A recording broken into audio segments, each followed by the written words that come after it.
It's true. It's damn true. Me too. It was like 2 months ago, man. That's last time that I would with the group. we described that, Chris, as a you problem. I've never been there before.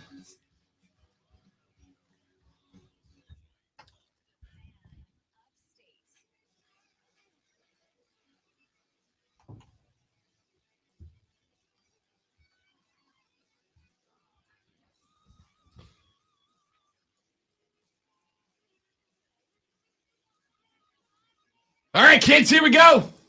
Let's make a little noise, shall we? Ladies and gentlemen, boys and girls, children of all ages, the big show's on the radio. Welcome in. The Rob Brown Show starts right now. Happy Wednesday, y'all. Welcome in. Great to have you. How's your week going so far? Good? Super duper. Great. Glad to hear it. You know what I did last night? I watched regular season NBA basketball. Be still my beating heart. So good to have hardwood basketball action back. Lakers, Warriors had themselves a game. Like most of the game had about 20 points of difference between both squads. It wasn't the worst game I've ever watched, but it certainly wasn't the best either. But it was basketball, man. 123-109. Dubs get the dub. And it was just good to see the NBA back on television. The first few weeks kind of interesting because teams are feeling themselves out. Teams are feeling each other's out. And, of course, all that going on in the midst of football season. So it does take a bit of a backseat. But, man, was it good to see Shooty Hoops back on the tube last night. Really good. We'll talk NBA later on in the show. Because it is game day tonight for my Pels, and Big Z has said that he will play tonight. Zion is a go for tonight's game, according to Zion. Philly and Boston played last night, too. James Harden had 35. Jason Tatum had 35. And the Celtics, dude, Joe, I'm glad you said it before I did, because I wondered, like, I care about how team. I like a good look for a basketball team. I like a good look for any team, right? Look good, feel good, play good, win good. That's the way I look at it. If you look good, you'll feel good. If you feel good, you'll perform. If you perform, you'll win.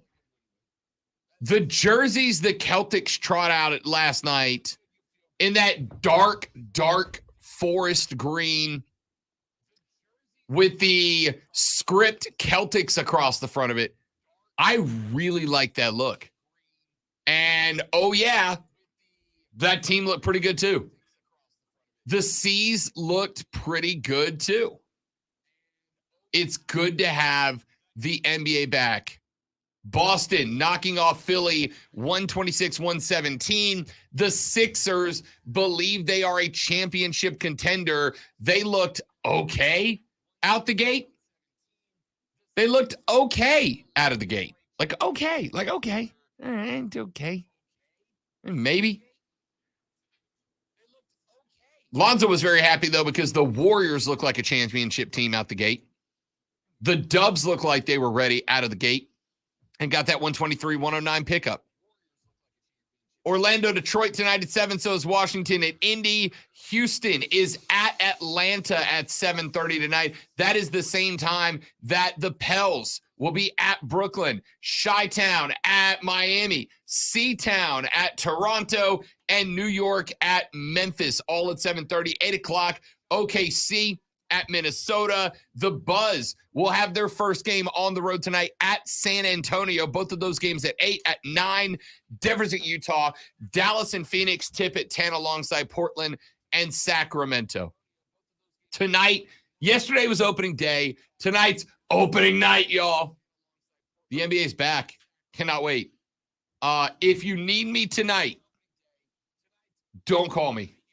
Send me an email. I will ignore it until tomorrow morning because it's basketball night in America. Boy, howdy. Do we have a busy show for you guys today? And I will start with this. You know how we are all not Roger Goodell fans? Lonzo, you a Roger Goodell guy? Oh, by the way, hi, Lonzo. How's your day? I'm a dork. Hi, Rob. My day's just peachy. Hey, I noticed that your car's not in the parking lot, Lonzo. You're a mean individual. You are. You know how it feels to be stranded because you don't want to take a chance. So yes, I was on my way to work and my windshield cracked all the way across. And I would go ahead and define it as your windshield broke. Like it didn't shatter, it broke. Yeah, it's I heard it and it just went all the way across. And it's like, you know what? Should I just go ahead to work? Because and some people I posted it. Some people have talked about how there are 2 layers and all that, which I knew that anyway. But I said, hey, Siri, like that. And yeah. And you know what? Why does it sound like your Siri is just too busy to be bothered by you? Because it's mine. Hey, Siri. Mm-hmm. Yeah, So it's mine. So that's how that works. So let me guess, your windshield cracked and you need me to help. So I asked, is it safe to drive with a broken windshield? And she responded, no, you idiot. No, you moron. What do you think? And because I care about what the robots say, I immediately turned around. No, I'm if it was a small crack, I'd be okay with it, but it went all the way across the windshield and just like, boom, it was there. And it's like, okay. I see another chip right over there where I got hit by stupid rocks. If that one cracks too, this whole thing could come in on me. And I realize that they're designed in a way where it shouldn't happen that way, but this is also me. And the kind of week I'm having, I turned around and went home. And I could have worked from home. Everything is except for running this show. But luckily, Cameron hadn't left yet. So got the hookup, got the ride. Zo's here playing like a champion. But I'm stranded at work. So you're here. Yeah. But you're like, you're here. Yeah, I'm here, but I can't leave. I mean, it's not like I don't have some wonderful things in the office to keep me occupied other than work. So I'm good. It's just at a certain time, I'm going to have to turn everything off and maybe block the door window so no one knows I'm here so they don't give me more work. Happens. I would advise hiding under a desk. We got those. I also your other question is no, I don't hate Roger Goodell. I don't understand the disdain of everybody else. This guy is a paid employee by the owners. He takes all the heat when he's just doing what his bosses tell him to do. And I think someone wants to blame somebody, so he gets it. You know what? He gets paid well to take that blame, but I'm not the guy. Oh, it's all Roger Goodell's fault. We know how you feel about him. He's a clown. We get it. But honk, honk. Yeah, but still an awesome promo. But no, I don't hate Roger Goodell. I would not boo him if I was at the draft. Even though it's popular, I would not do that. So you mentioned right in the middle of that, and correctly so, that Roger Goodell's a stooge. All right. You don't have to call him a clown, but he is. By definition, he's a stooge. Is he a stooge? I mean, yes. You get paid. That's the you have a boss. Of a stooge. No, you have a boss and you do your job. He has 32 bosses and he does his job. Right, but if my boss was like, hey, Rob, I'm going to give you $1 million, but I need you to go downtown and push over children. And I did that, I'm a stooge, right? When you do something. Rob, how old are the children that you're pushing over? I mean, I don't know. I wouldn't intentionally knock over a child younger than like 6. 7 and up, fair game. Okay. All right. So 7 and up. 7 and up. Yeah. Okay. So all obviously. Right. What if they were big for their age, but they're still 6? Would you still? And he did the moment decision. Okay. You know. All right. It's like, do you go for a third down? I need to know what third down and the circumstances involved. You know. Roger Goodell, by definition, is a stooge. The owners like to make decisions that make them more money. That's their goal. And sometimes those decisions are going to, let's just say, lack popularity amongst the masses. Well, the owners don't want to go out and accept responsibility for the decisions that ultimately they make because they don't want to tick off you, the paying customer, the people who are going to put eyeballs on televisions. They do not want to anger you with that. Yeah. So what do? They pay Roger Goodell a hefty amount of money to go out there and do that thing and take care of it so that they can come back the next day and hop into the pilot seat and watch their trust funds go cha-ching, cha-ching, cha-ching, cha-ching, cha-ching without any of you being willing to turn your sights on the owners, right? That's Roger Goodell's only job. And we all bust up Roger. Yesterday, the owners were meeting, and they have decided by a vote of 31-1 to allow their finance committee to look into restructuring the contract of Roger Goodell. And what they want to do is turn it into a more incentive-laden and bonus-driven contract. That is, we're going to say, get more done, you get more money. Which you got no problem with. Except for the bonuses, according to Jerry Jones, are very vague, right? They're not like targets, like accomplish this number of sales, accomplish this millions of dollars in TV revenue. According to JJ, they're very vague. And we know that because apparently at some point, Bob Kraft, the owner of the Patriots and big fan of shady massage parlors, was having a conversation with JJ in which he said, don't bleep with me.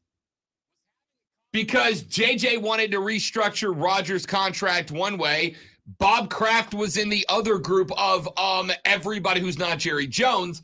JJ was upset about it and said, don't bleep with me, end quote. I had two things that come to mind. Number one, isn't that exactly what Dan Snyder said like 3 days ago in that report? That made me laugh. Although, if you read what I sent you, according to Schefter. Oh, we're coming to that. Yeah, he's saying he never said any of we're that, coming to that. We're coming to that. Can we have a full-on cage match between Robert Kraft and Jerry Jones? Yes, it would be if like the Crypt Keeper fought a vampire, but during the daytime.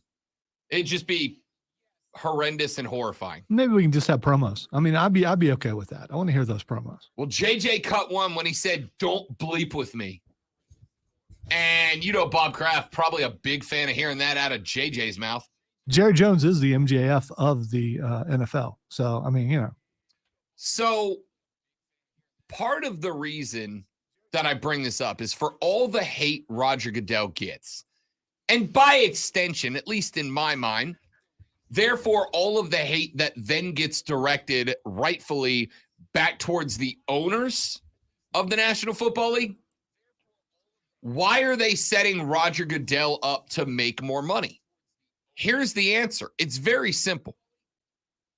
Since he received his last contract, Roger Goodell got the NFL and the NFLPA to agree on a new 10-year collective bargaining agreement, and they got their extra week of football, right?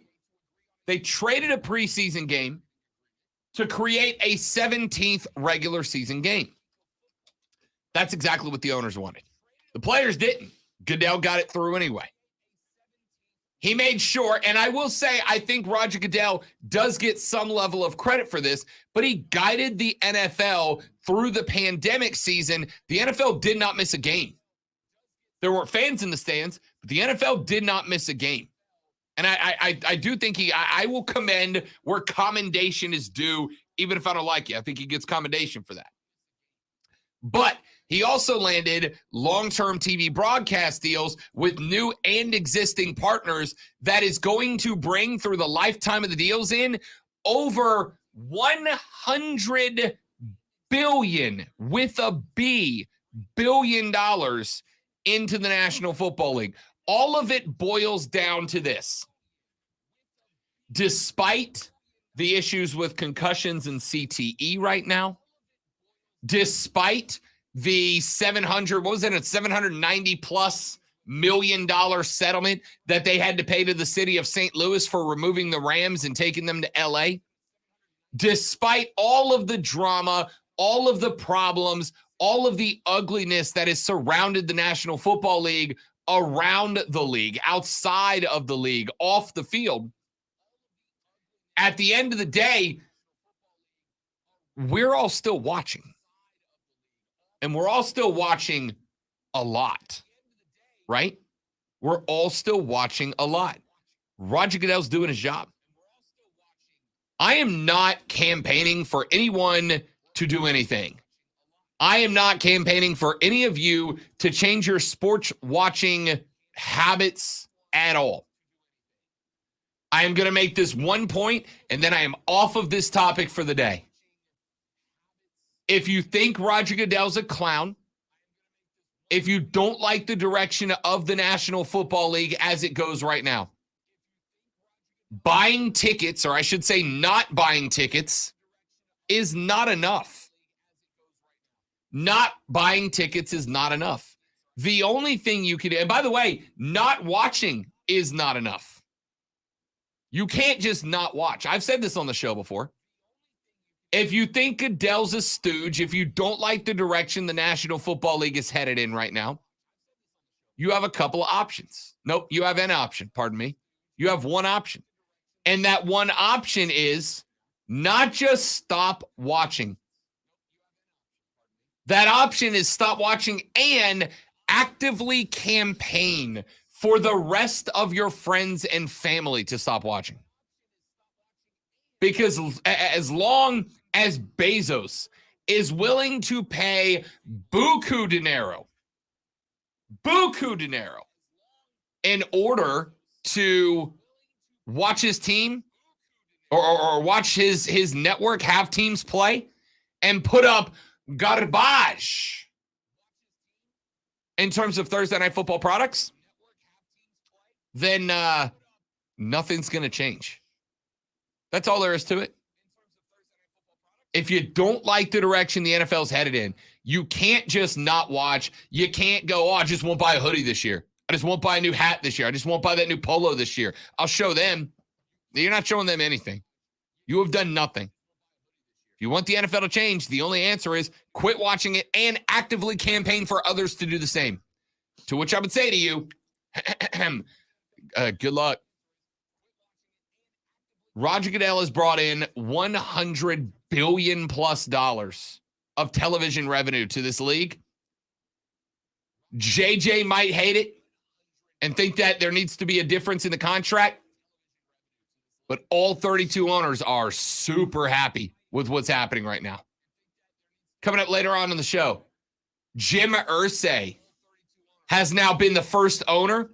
He's not the first owner to publicly speak against Dan Snyder, but he is the first one to come out since the last round of reports hit about Dan Snyder.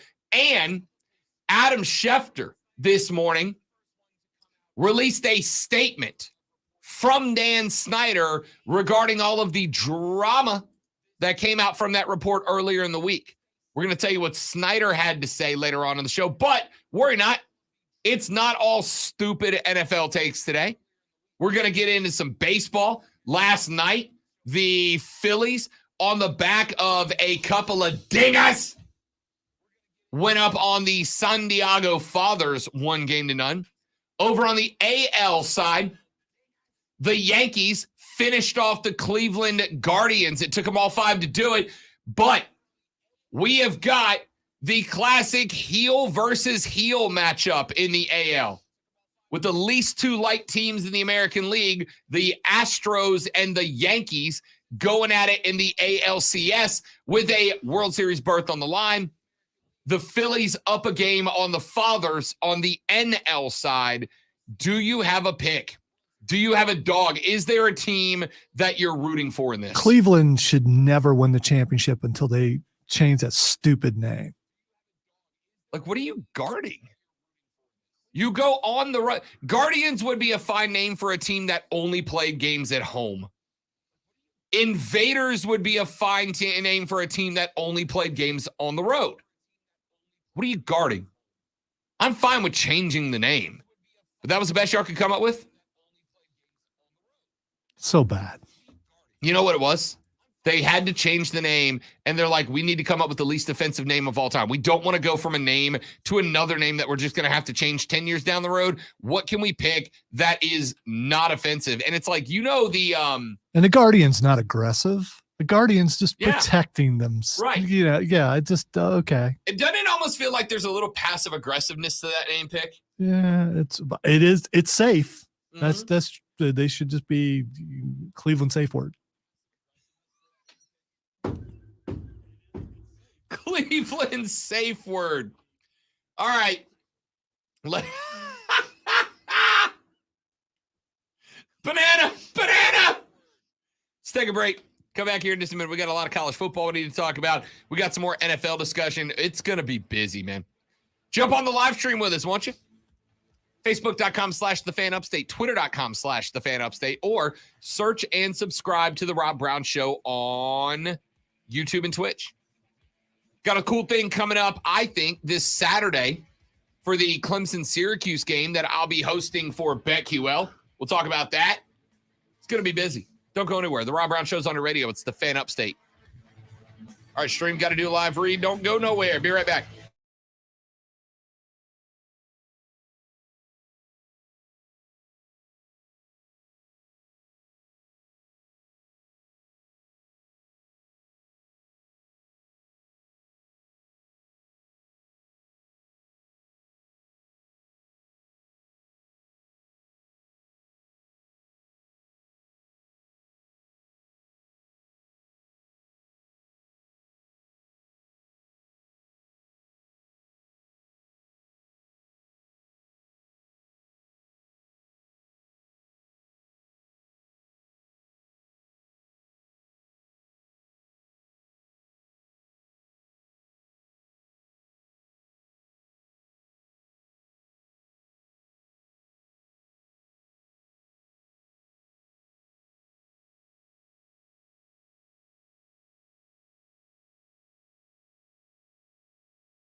All right, dudes and dudettes, what's up, everybody? Bring us back full effect with the bots today up in the 80s.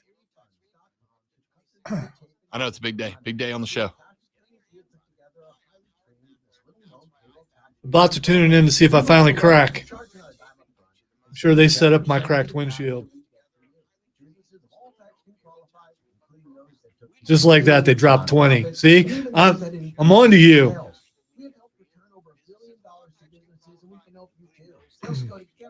Now down to 50. Quit looking at me like I should be quiet, like anything I say is affecting it. I didn't even look at you. There's a sidelong glance like, shut up. It really did drop from 80 to 50 the minute you said that. It did. It's coincidence. See, he's going back up. Oh, they're on this. Let's jump back up.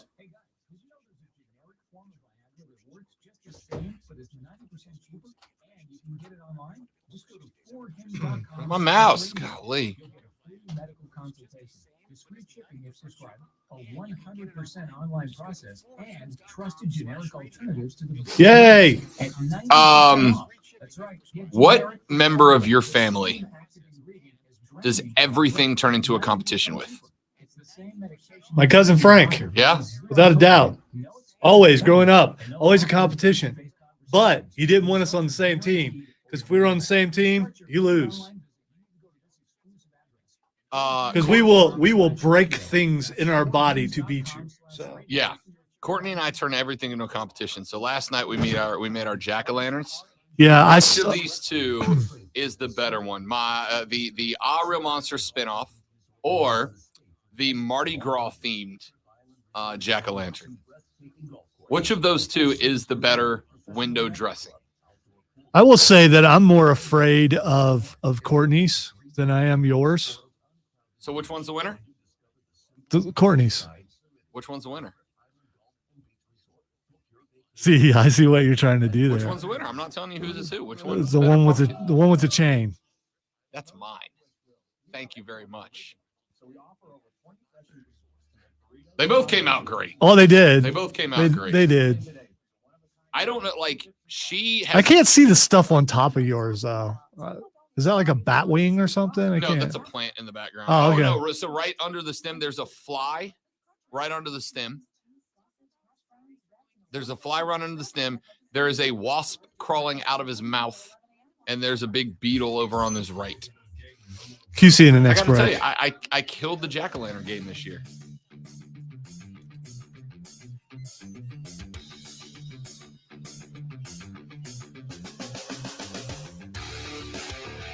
I'm just curious, when you have competitions with a family member, Everything's a competition. do you win if they lose? Because I would think if you win and they lose, you don't win, depending on the situation. Yeah, it's so during the break. Is it worth winning to have some comfortable couch time or whatever's in the doghouse? I don't know.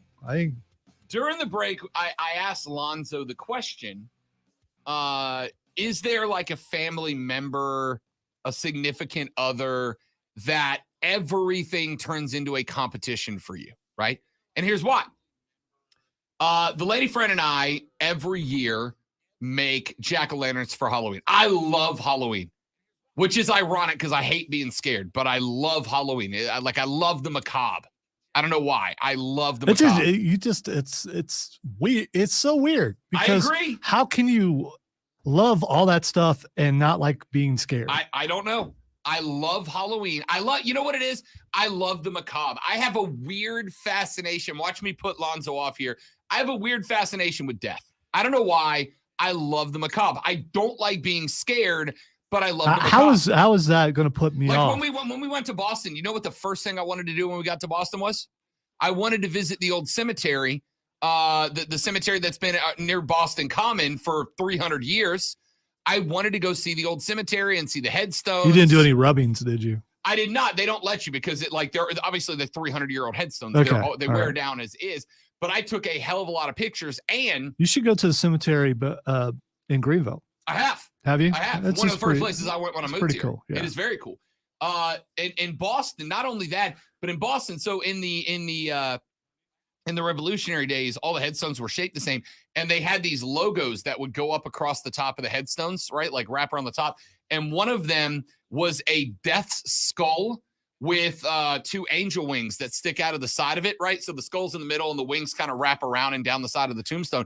And I'm like, my next tattoo is going to be that. It's going to be the skull on my shoulder with the angel rings wrapped down and around my arm. Like, I'm fascinated by it.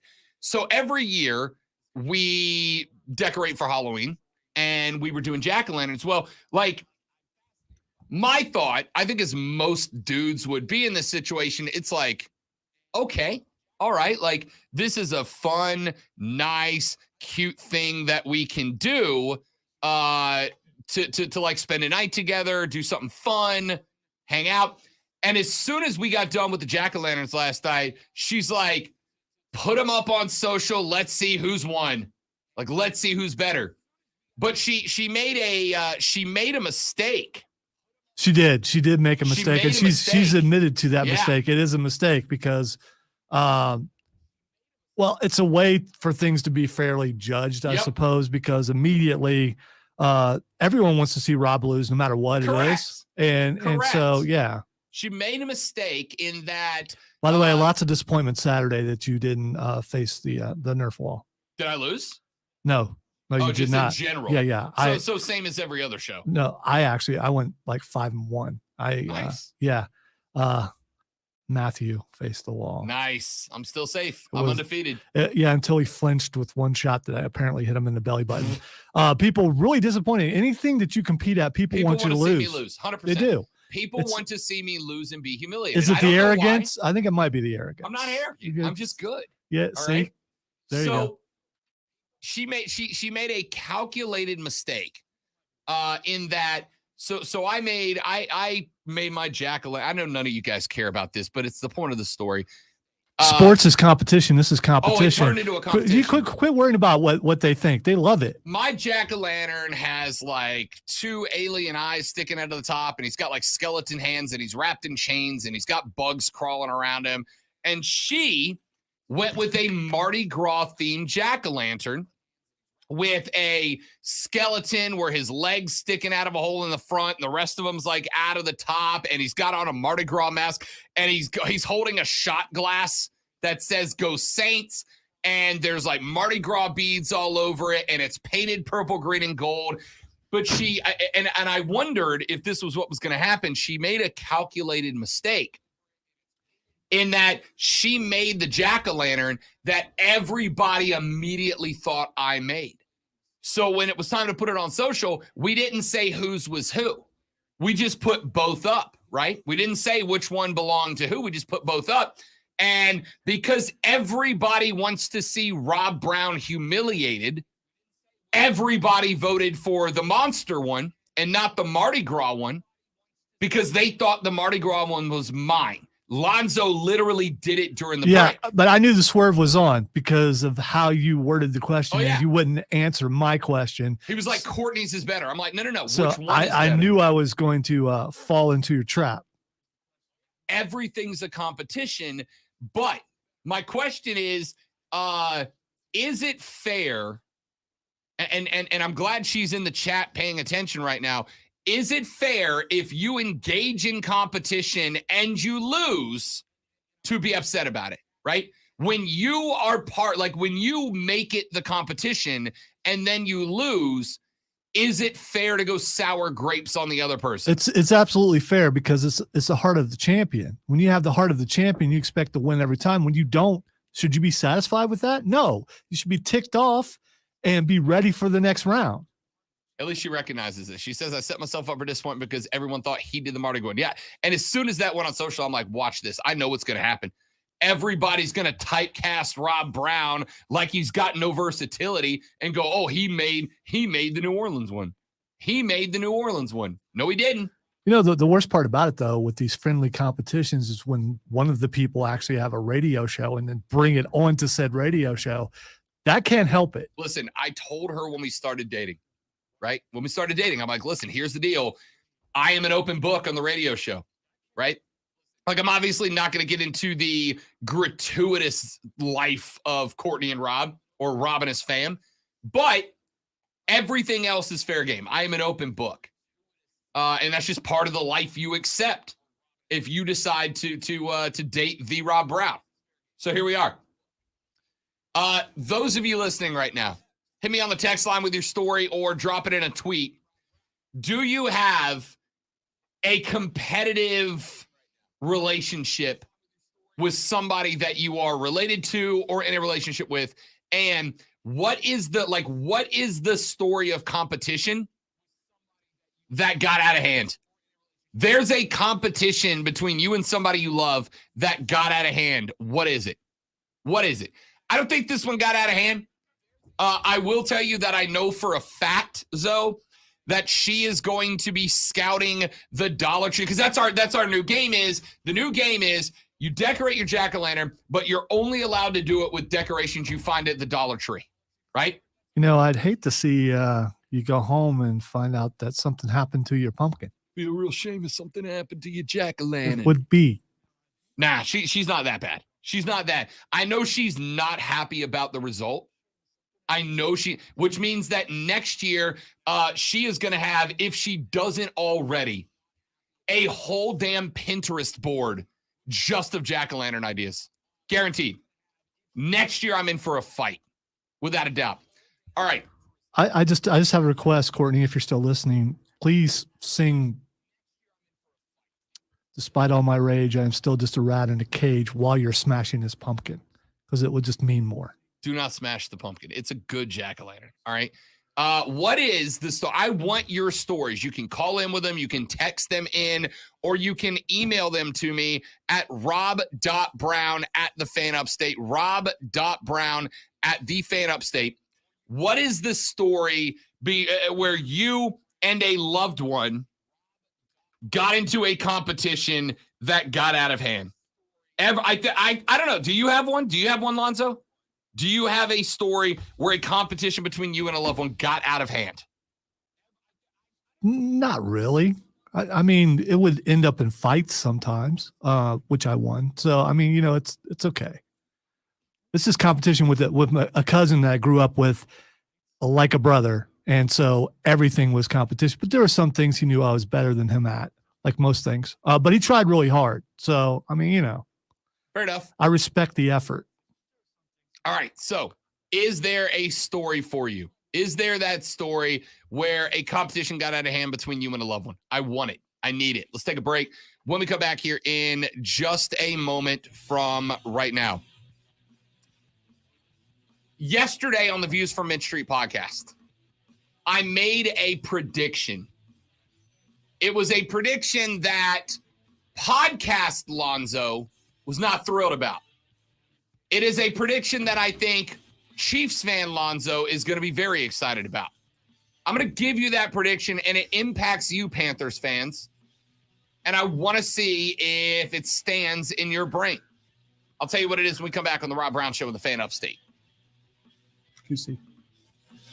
All right, stream live read. Be right back.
All right, we are back. Nolan, what's up, buddy? Good to have you back, pal. What's shaking, my man? But I did start a men's grooming company called Harry's. The idea for Harry's came out of a frustrating experience I had buying razor blades. Most brands were overpriced, over-designed, and out of touch. At Harry's, our approach is simple. Right, Lee Rogers is telling me to drive it. We make sharp, durable Everyone's blades telling me and to sell them at drive it. honest prices for as low as $2 each. And Harry's And honestly, you're probably okay, See, that's the but I would part. also get it fixed immediately. Well, yeah, they can't. All right, so at the place, the next appointment available is Tuesday. And as far as them coming out to fix it, they can do it next Friday. Right. And they're right around the corner from here. So they could actually come and do it while we're on the air, Yeah. probably.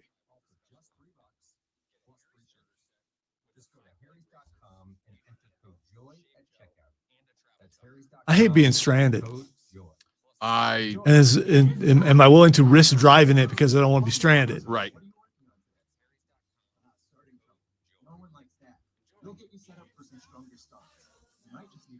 It ain't like we don't have just about everything we need here, Right. including cable, video games, and food. So, I mean, and 2 functioning There are restrooms. worse places to be. Oh, there are, for sure.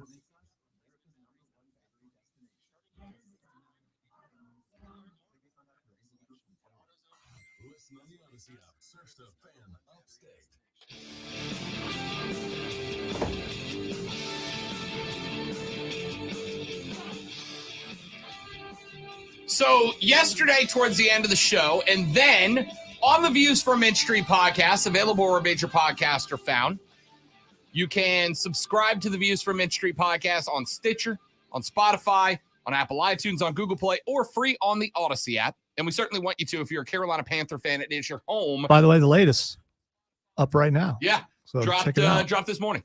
So grab that episode, recorded it. It's a hot, fresh take, baby. I made a prediction. Now, even if you hear this segment, you still got to listen to the pod because it's 45 minutes of Panthers talk and it's good. But I'm not going to shortchange you guys on the show, so I'm going to give you the same prediction that I made.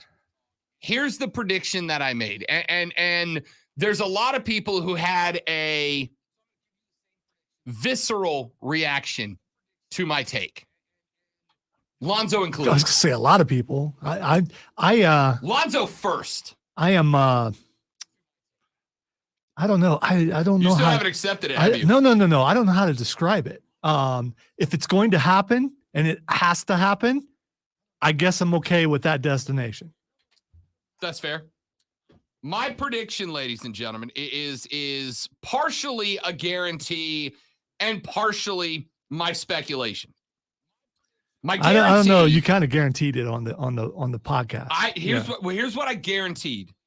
What I guaranteed yesterday towards the end of the show, and what I guaranteed on the A podcast really big yesterday shoe. is that by the end of October, Christian McCaffrey will no longer be a Carolina Panther. Okay? By the end of this month, so within the next 11 days, Christian McCaffrey will no longer be a Carolina Panther. And that stems from the fact that this year's a bust, all right? This year is now a rebuilding year.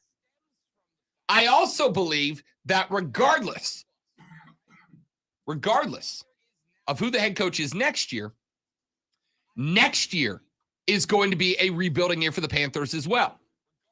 And because of that, Christian McCaffrey is more valuable as draft picks than he is as a running back, right? Now, I will go so far as to say that I am very, very happy for Christian McCaffrey and that my dude has made it 6 games without an injury so far. That's fabulous. I'm really, really glad for that. He has gone 6 games without getting banged up. But if I asked you to bet me a paycheck that McCaffrey would go another 6 without getting hurt, would you take that bet? I bet most of you would not. So what you're saying is that Christian McCaffrey is injury prone. You can't say what you're saying without saying that. Yes, I'm not saying that. I have said that many times. Up until the last 6 games, McCaffrey played 1 out of every 3 games, all due to injury. That is injury prone. Now, it's been great this year that he's made it 6 without getting banged up. And I think part of the reason is he's getting that 22 touches a game that I said was the number at the beginning of the year. 22 to 25 maximum touches a game. I'm talking on the ground and through the air combined, and he might make it. And so far, that's been the number. You're creeping towards my 30. I'm just saying. I've said 22 to 25, tops 25. 30. And 25 would be if the game's competitive, right? If you're getting blown out by 21, there's no need to risk that injury to him.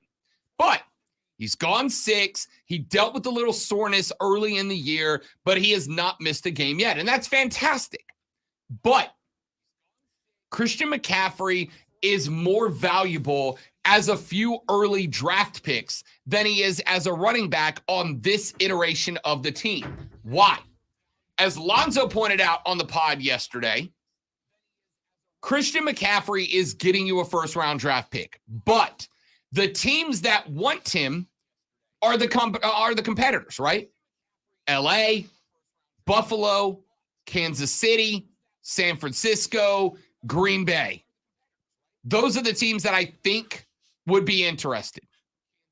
All competitors, which means CMC is going to be turned into a probably late first-round draft pick. I also think you're getting more than a first-rounder for him. I think you're getting a first and a second. You're getting a first, a third, and a fourth. You're getting some value aside from just the first-round pick for McCaffrey, right? So you are going to have, if you were the Carolina Panthers, likely somewhere within the first 3 picks. Right now, we have the number 1 overall draft pick. Do I think the Panthers are going to continue to tank? Not intentionally, but yes, right? Like, I don't see anything with Ben McAdoo remaining in charge of the play calling that tells me that Carolina's going to have a late season run. We might win a game at the end of the year because we come up against a contender or another team that's done and they run out the reserves. But we're going to have a top 3 draft pick. And that's where your quarterback's coming from. I have heard nothing out of our friends up in the Charlotte media that say that Matt Corral looks like he's ready to be a franchise quarterback. Matt Corral was a mid-round project last year, right? But Matt Corral looks like he's going to fall into that group of backup legendary quarterbacks, right? Backup travel quarterbacks, guys who play a number of spots around the league. I have not heard a single report that says Matt Corral was really impressing people and the Panthers believe he's a future franchise quarterback, which means that we've got to use our first pick in next year's draft to try to find that guy. CJ Stroud, Bryce Young, Hendon Hooker, Will Levis, whoever it's going to be. You've got to find the next guy. But if you turn CMC into a first and a second, if you turn CMC into a first and a third and a fourth, not only does it make it less obscure as to what you're going to do with the first 3 picks, but it allows you the opportunity to try to find that playmaker elsewhere as well, right? It allows you to go find the Devontae to pair up with your Jalen. It allows you to go find the guy that you're going to pair up with that new quarterback and create a young foundational player, tandem, duo, that is going to elevate past, hey, those are a couple of really good rookies, into, damn, that's a really good foundation. The rest of the foundation for the one benefit the Panthers have is the rest of the foundation of this team is already there. Burns, Gross-Matos, Brown, Ikwanwu. You've already got the foundation of young players. You don't have to build the foundation. The foundation's already laid. And all those guys have not given up. They're playing well. You have also shed the dead weight of guys like Robbie Anderson, and there will be more moves. McCaffrey's value is in the draft picks you can get from him from a competitor who are desperate to add that final piece. And he would be that guy.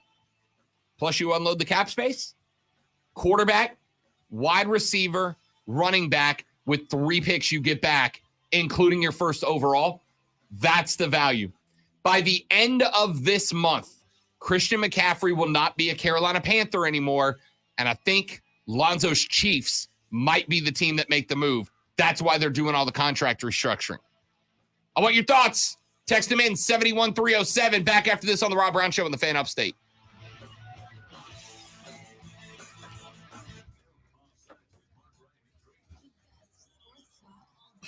He has to go anywhere. I'd rather it be Chiefs and not stinking Buffalo. I don't know, man. CMC on the read option with Josh Allen would be a blast to watch. Same if he was with Mahomes. And Kansas City could offer not only a first-round pick, but maybe they throw in Clyde Edwards-Helaire to come back to the Panthers.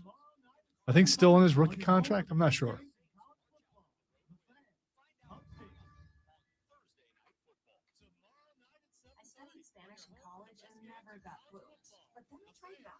Want the most effective way to learn another language? In just 15 minutes a day, Babbel's bite-sized lessons will have you learning another language in as little as 3 weeks. Babbel is all conversation-based, so it gets you speaking quickly about things you actually talk about in the real world. You'll really see a difference in how you can speak and how conversational you can be in just a few weeks. Babbel isn't just lessons. You can listen to podcasts, play games, watch videos. You can even take live online classes with a language teacher. There are so many ways to learn with Babbel. The lessons online and in the app make it easy to learn from pretty much anywhere. University studies have shown that using Babbel for 15 hours is equivalent to a semester of college Spanish. If you want to learn a new language, there's no better way than Babbel. Go to Babbel.com and try. That's the thing, Luke. If he has to go somewhere, I prefer he goes to a team that I like and not a team that I don't like, because I don't want to root against them.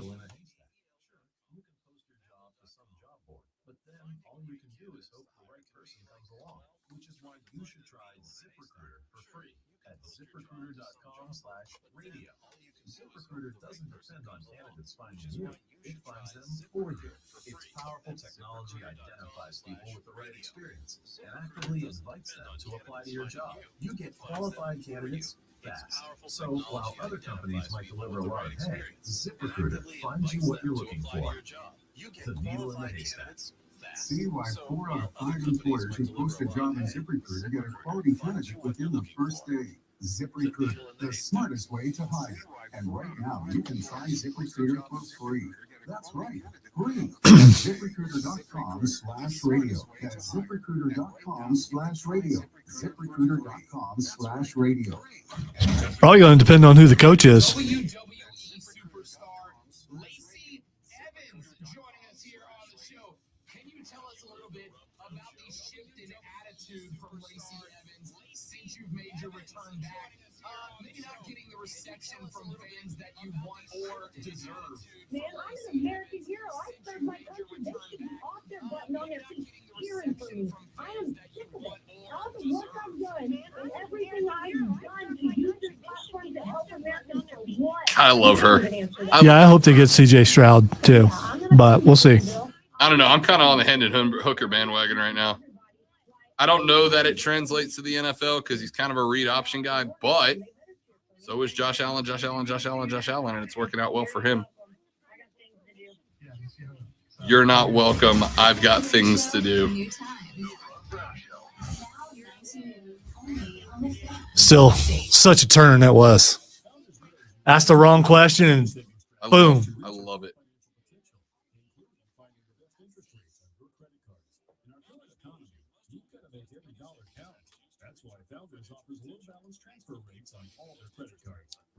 So you watch basketball, so I'm guessing you didn't watch AEW. Correct. But I saw Hangman get KO'd for real. Yeah, that was rough. It was a killer clothesline until Till it was he couldn't move. And I saw the clip, and I saw when he landed and his back was bent, and then it just kind of like, and I'm like, oh, he's out, like out for real, out. You also missed the MJF I saw promo his with promo with William Regal. With Regal. When he called him Will, which was amazing. Oh, the entire promo was great, Yeah. especially Regal's rebuttal. I mean, that was excellent.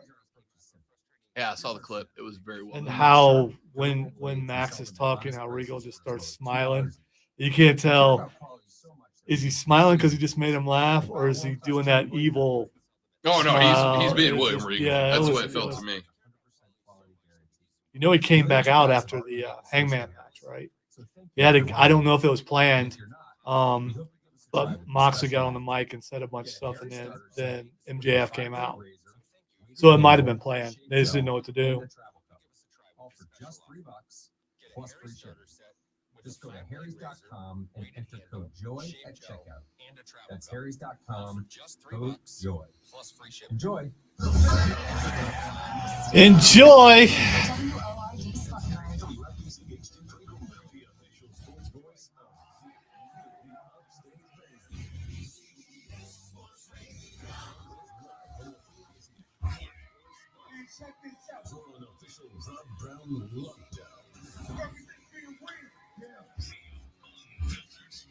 Manufactured locally for the Carolinas.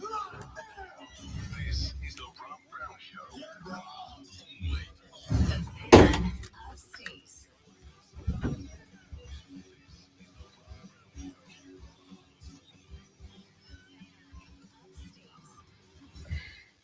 Jesse said, if the Panthers get a top draft pick, I hope they don't screw up getting a quarterback this time.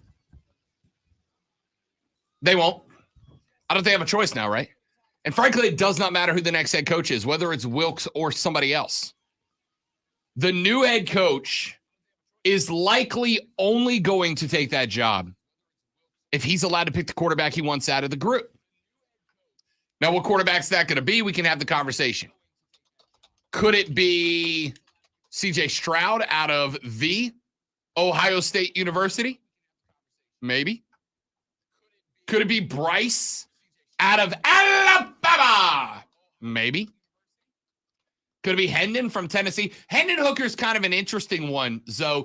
He is one of those super seniors. He's 26, right? So he is older than some of the guys that are already having success in the league. That's like Chris. Josh Allen is 26. I was gonna say that's like Chris Winkie age. Yeah. When Chris Winkie came out. Exactly right. Yeah, I didn't realize he was that old. Josh Allen is 26. Patrick Mahomes just turned 27. Feels like Patrick Mahomes has been carving up the league for a decade now, but it's 27. It's only been, I think, 4 years. Maybe this is the 5th year. But Hendon Hooker is 26. So it's kind of an interesting situation. No, I'm lying to you. I'm sorry. He's 24. He's coming up on 25. He's not 26. He will be 26 when they draft him. Sorry. Let me clarify that. He will be 25 on his way to 26 when they draft him. Either way, the point is he is a year and a half younger than Josh Allen, right? Josh Allen's got a few years of XP in the league already. But the question is not, would the Panthers skip out on a quarter? Keegan said Stetson Bennett is 42. Would it be the right move for the Panthers to snag a QB? I mean, guys, let's be honest here. It's a quarterback-driven league. That doesn't mean you can't have success without a great quarterback. It just means you better have a hell of a franchise built around him, right? Danny Dimes, Daniel Jones, the G-Men are 5-1. By the way, you want to talk about the weirdest line of the week, Lonzo? The Giants are underdogs against the Jacksonville Jaguars this weekend. What? Yup. That is exactly what I said. Is it in Jacksonville? Yes. When did that become a home field The event? bastion Yeah. of Jackson. Yeah, I got nothing for you. Let's see. Let me go get you wherever the line is It's this morning. that look that was on Trevor's face last week. So the Giants better look out. By the way, the Jags opened the year strong.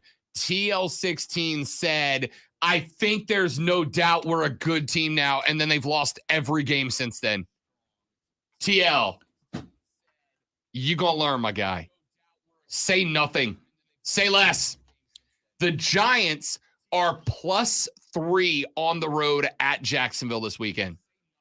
The 5-1 Giants are at Jacksonville, and they are a field goal dog to the 2-4 Jags. What? Why?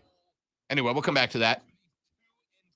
You can have success in the league without having a top-tier quarterback, but you better have a hell of a franchise built around him, right? Like if we look at the best teams in the NFL right now, the AFC East leading Bills, Josh Allen. The AFC West leading Chiefs, Patrick Mahomes. The AFC North leading Baltimore Ravens at 3-3, Lamar Jackson, a guy playing for a contract. And the Tennessee Titans, Ryan Tannehill, although they are 3-2 in a game away from being 500, right? Coming off the bye. The Eagles are 6-0. Anybody want to argue that Jalen Hurts hasn't been a different dude this year? He has been. The Giants are 5-1 behind Danny Dimes. The Niners are 3-3. But remember, there was a lot of drama between their old quarterback and their new, with Jimmy G taking back over. The Vikings are 5-1, and I would argue that Kirk Cousins is good enough. But the Vikings have been a well-built franchise, but we also all expect the Vikings to flame out at some point. The Bucs are getting the worst season of Tom Brady that we have seen maybe since year one of his career, or at least of his playing career, and they're 3-3. Marcus Mariota is playing up above where we expected him to. The Falcons are 3-3, above where we expected them to be. The Panthers are getting crap at quarterback. They're 1-5. The Saints had an okay start from Jameis Winston. Then he broke his back. Andy Dalton did okay. The Saints are 2-4. Okay. Right? So the Panthers, no matter who they bring in to be their head coach, whether they retain Steve Wilks or go get somebody else, the Panthers head coach, whoever it's going to be, is only going to take the job, with the exception of maybe Steve Wilks. The next coach is only going to take the job, not only with a guarantee that the Panthers draft a quarterback with their first overall pick in this year's NFL draft, or I guess I should say next year's NFL draft, but that coach has final say on who that quarterback is. When Matt Rule showed up in Charlotte, in Carolina, we now know that David Tepper effectively gave Matt Rule complete institutional control over the personnel of the team, right? Every one of those quarterbacks that came in the last few years was Matt Rule's pick to do it. Teddy Bridgewater, Sam, Baker, all of them. PJ, all of them were Matt Rule personal selections to play QB. So we know that Tep is going to give him the opportunity to pick the right guy, whoever that guy might be. But you don't really have the choice, right? One thing I think you can look at that the Panthers have done the last few years is I think they've drafted pretty well. I know some people, and I might be part of that, was on the fence about whether it should have been a quarterback instead of J.C. Horn. But look at J.C. Horn. When even though he's banged up right now, should be back this week, that dude is awesome. absolutely is awesome. So I think they've drafted pretty well the last couple of years. So if they pick a quarterback, I'm pretty confident it'll be a good quarterback. Well, and obviously, I mean, it's a gamble, right? It's a gamble. Oh, for sure, with everything. But I still believe historically they've drafted really well there. We're going to find out because that is what they're going to do. But to segue back to what I was kind of going off on the last segment. If you're going to have that guy succeed, you got to pair him with somebody exceptional, predominantly the wide receiver position, somebody that you can trust to go out there and be a stellar playmaker. You've already got DJ Moore. DJ is a very good wide receiver, but he's a hands guy, right? Like he's going to give you consistent catches. I need a home run ball. I need a guy that at the end of the day, you send him on the 9 route and your quarterback can know, if nothing else, bleep it, he down there somewhere. But how do you know DJ Moore isn't that guy? I mean, isn't because look at the quarterbacks he's had throwing him the ball. And that's fair. He might not be. But unless I can know that he is, I'm going to go try to find somebody that gives me a crack. And hey, if that guy comes in and does it, and then DJ turns out to be that guy with a young quarterback who's a little bit more comfortable behind a much better offensive line next year, great, I got 2 of them. Great, I got 2 down the field playmakers. Let's go. But you've traded away the heart and soul of the team, the best building block you have, which is Christian McCaffrey, because that is a young quarterback's friend. I do not believe that he is the building block you're making him out to be. He's a great player. He's a great player. I absolutely agree.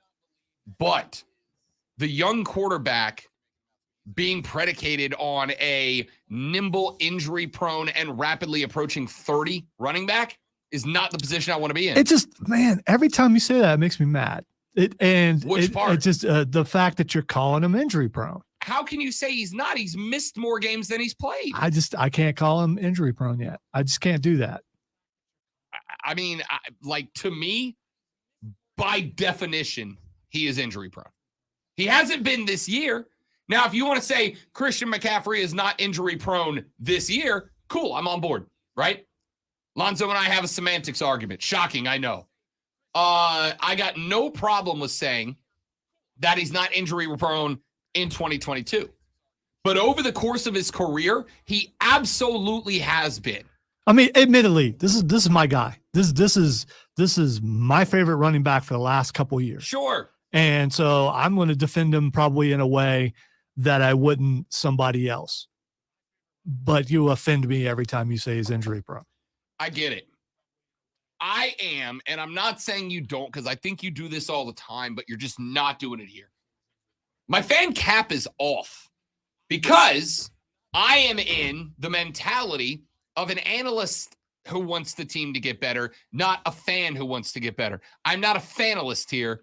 I'm an analyst. Hey, man, I rep the people. That's what I do. I'm here for the peeps. I'm just a regular guy. That's all I am. Ladies and gentlemen, the people's host.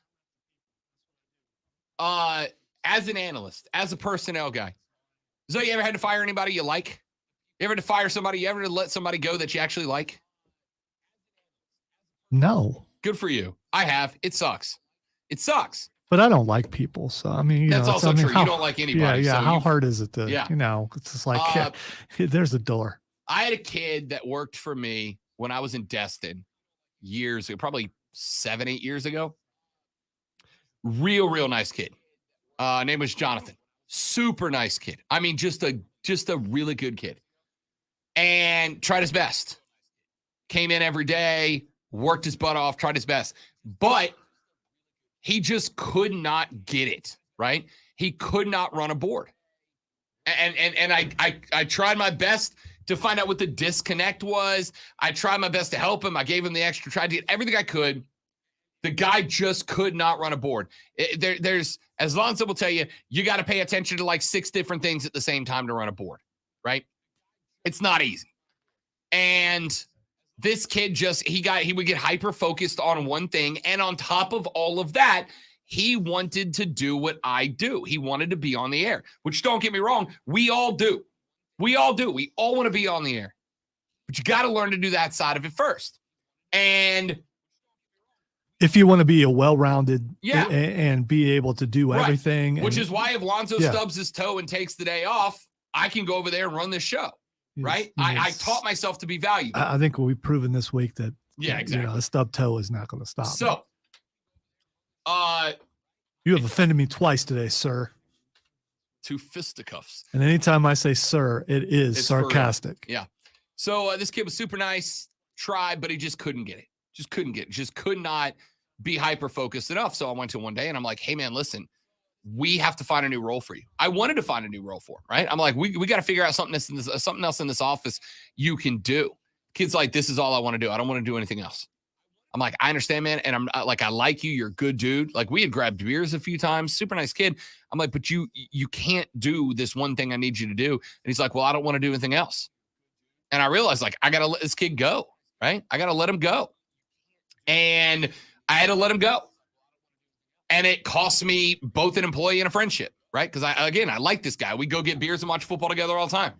And after I had to go, all right, Ben, well, then I'm sorry. We got to let you go. It's just job's just not for you. Please don't take it personally. Oh, and he took it very personally, right? That's the kind of spot I'm in right here. How can you be let go and not taking it personal? Because you just, if you can't do the job, you can't do the job. I'm not saying you're a bad person or not. He was a hard worker. He busted his hump. He just could not get it. He just couldn't do it. He couldn't make sure the right buttons were pushed at the right time and watch the phones and get the bumpers ready and keep an eye on the breaking news. He couldn't do all the things at the right time. I really liked the guy, but he just couldn't do the job. And at the end of the day, business Rob and personal Rob are different cats. Business Rob had to look at this guy and go, you just can't get the job done. Well, personal Rob was like, you can't get the job done. I got to let you go. But if you still want to watch football on Saturday, turns out he didn't, right? So the point is, that's the hat I've got on when I look at Christian McAfee right now. Can he do the job? Hell yeah, he can do the job. For sure he can do the job. But I see the value in him elsewhere, right? I see the value in him being greater in we can use draft picks to bring in younger, cheaper playmakers, hopefully hit on the right guy at the right time who steps in and makes a difference. You can run an offense in the NFL without having a Christian McCaffrey, right? How many Christian McCaffreys are there in the league right now? 2? McCaffrey and Kamara, right? And I'm asking this question honestly, is there anybody that I'm missing that you put in that group? Is Kamara injury prone? I would say no. Has Kamara missed 2 out of every 3 games for 3 years? He's missed a bunch. I'm pretty He sure. has not missed a bunch. He has missed 1 this year. How much is a bunch? Or 2 this year. I would say 2 out of every 66% is a bunch. I'd say, Lonzo, if I work Tuesdays and Thursdays only, I'd say you'd be like, Rob's out a lot. All right. So, when I look at the lineups and I realize, oh, Kamara's out again. Again, he's out again.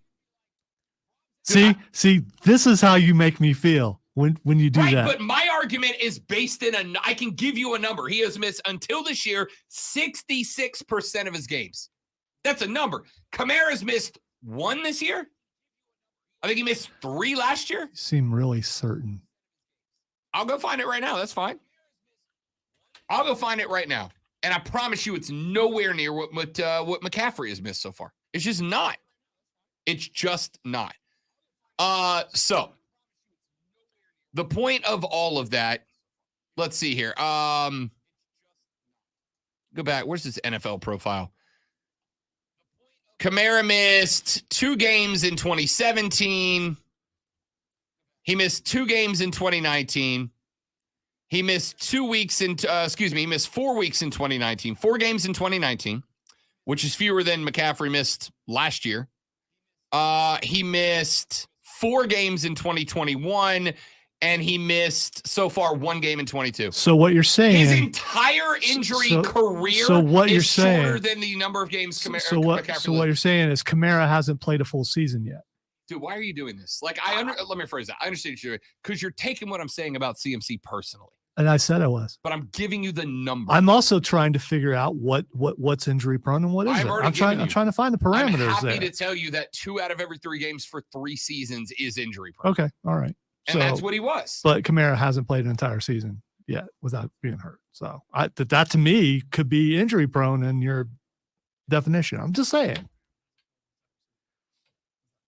I've proved my point about how personal you're taking Kamara is how personal I'm taking Christian McCaffrey and why I don't think he needs to be. Make an actual argument back as opposed to just being like, it hurts my feelings that you're saying McCaffrey's not going to be here anymore. Unlike stick to sports person, I am a person and I have feelings, and most people pull for teams. They have an emotional reaction to whether they win or they lose. I'm just being a person. And when it comes down to it, aside from that, you have a perfect building block if you're not looking through Rob's glasses that say, oh, he's hurt all the time. This is a guy that's putting butts in seats right now. He's the only guy. Why do you get rid of that guy and get rid of whatever amount of fans you have now? Because you send him away, nobody's coming to games. For the record, I've said this before. I'll throw it out again. Butts and seats doesn't matter. The NFL did an entire season of 0 butts and 0 seats. Right, but every sport did. Visuals do matter. They do. They do. When the Panthers get blacked out because they don't have enough fans there, that's going to be a problem for me because I want to watch them play. Texter says, confirmed, Lonzo is not a robot. He is a person with feelings. Still have to do that stupid robot test every time I get on a certain website. It's annoying. Butts and seats is irrelevant except for when you're trying to convince free agents to come. But you know what's more important to free agents than butts and seats? Zeros on a paycheck at the end of the day, right? McCaffrey, I like Christian McCaffrey a lot. He is exceptionally talented. But the value you get from getting 2 very high picks or 1 very high pick and 2 to 3 mid-round picks. And when I say mid, I should say late early round picks, right? Because I'm thinking you're getting back a first and a second, a first, a third, and a fourth, or a first, a fourth, a fifth, and a sixth. I'm going to stumble on a playmaker somewhere. May not be Christian McCaffrey, but he's a running back. You know what sentence you never hear? Oh, it's a running back league. The running back carousel is constantly rotating. Constantly. It is not a position that you need to hook your franchise onto. You need to hook it on a quarterback. And in order to hook it on quarterback, you need to have a couple of wide receivers you can hook to him. DJ Moore is that dude right now for sure. Maybe Shi Smith grows into that dude. I hope he does. Maybe Terrence Marshall Jr. grows into that dude, but he's had a year and a half now and he still hadn't done it. He spent almost as much time on the sideline as he has on the field. Just got to make a play. And McCaffrey, while an excellent pass-catching running back, I need somebody that's going to allow the quarterback to move the ball down the field. That's what I need. McCaffrey is more. If McCaffrey was 23 and hadn't missed a game, I'd be right there with you. But by next season, he will be 27 and injury prone. Okay, just making sure. Let's take a break. I think we both know you've said many times you've never been in a fight. I haven't. That might have proved it right there. I'm Rob Brown. I'm a pugilist. See? Yeah. Texas says Lonzo is just not going to agree with this scenario. He will die on this hill, Rob. Oh, I know. We've met. Know what you believe and why you believe it. Texter says, I did. I gave you my number. Texter says, Lonzo is in denial and will not be moved. As a huge Panther and McCaffrey fan, he is hurt all the time. We should have traded him last year. Got to have 10 games a year out of him, and he just doesn't pay off. That's from Andrew in the Berg. Andrew, appreciate it. Texter says, Rob, as a diehard Bills fan, I'd get offended if you diss any of our star players, Allen Diggs, Davis Von Miller, any of the team. Lonzo is right with his feelings. I'm not saying he's like his feelings are wrong. I get it. McCaffrey's been your bell cow, your face. No, feelings are wrong when you think you should be able to marry a tree. That's your feelings are misplaced there. Back after this on the Rob Brown Show and the Fan Upstate. Emily Adams of the Greenville News joining us in about 20 minutes.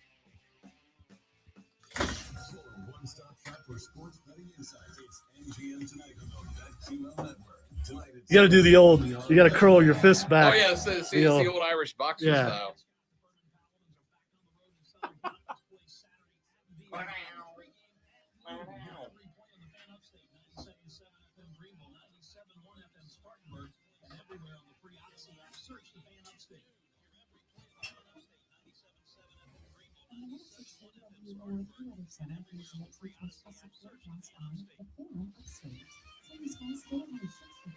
I'm going to take us off the stream for just a moment while I go cry in the corner. Get in touch with my feelings.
There is one Seattle fan who is blowing up the text about Geno Smith being the MVP and the GOAT, and I love it.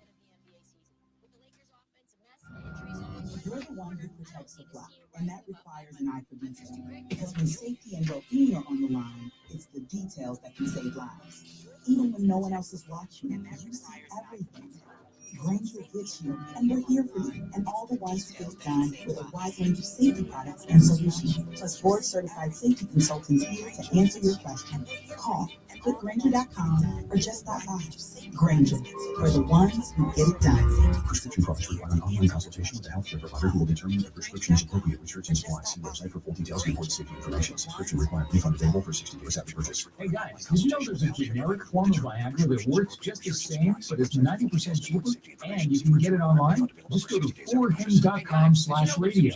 You'll get a free medical consultation, discreet shipping if prescribed, a 100% online process, and trusted generic alternatives to the biggest brands at 90% off.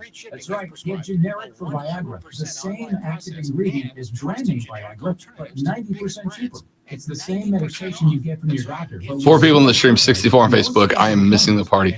No, the Keegan, the comments. It's really weird. We're trying to figure out I'm still honestly, just to be upfront with you, I'm still trying to figure out what's going on because we have popped 80, I think 2 or 3 times today. Last week we popped 100 a couple of times, but the comments are still the same, which is where I think Lonzo's fear of being tracked by AI is coming from. This is just the way for Skynet to keep an eye on Lonzo and stop him from causing the problems he causes for their plans for world domination.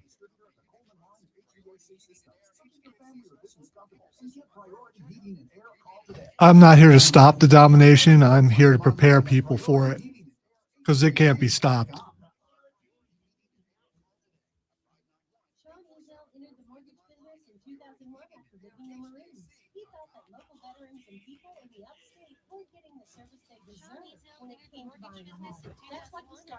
I'm just curious about,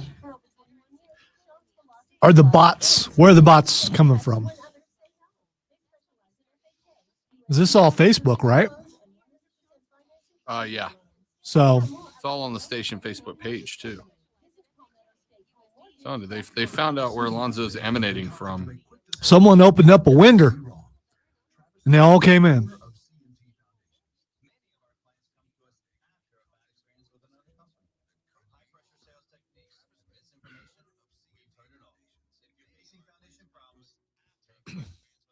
I mean, you could take it as a positive, but they show up and then they disappear usually about the same time, somewhere in the 11 o'clock hour.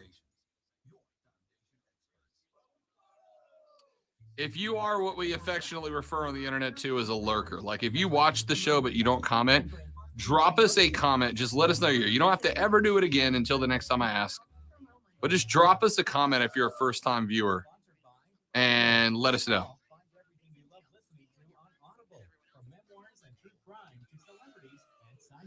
If you are a real person, the thing is, if you're a bot, you can say you're a real person. I mean, you can find a picture, you can put that up there. Just, I mean, you know, someone was offering to give money to people a little bit earlier before Rob blocked them. So she was a widow from somewhere. I forget where.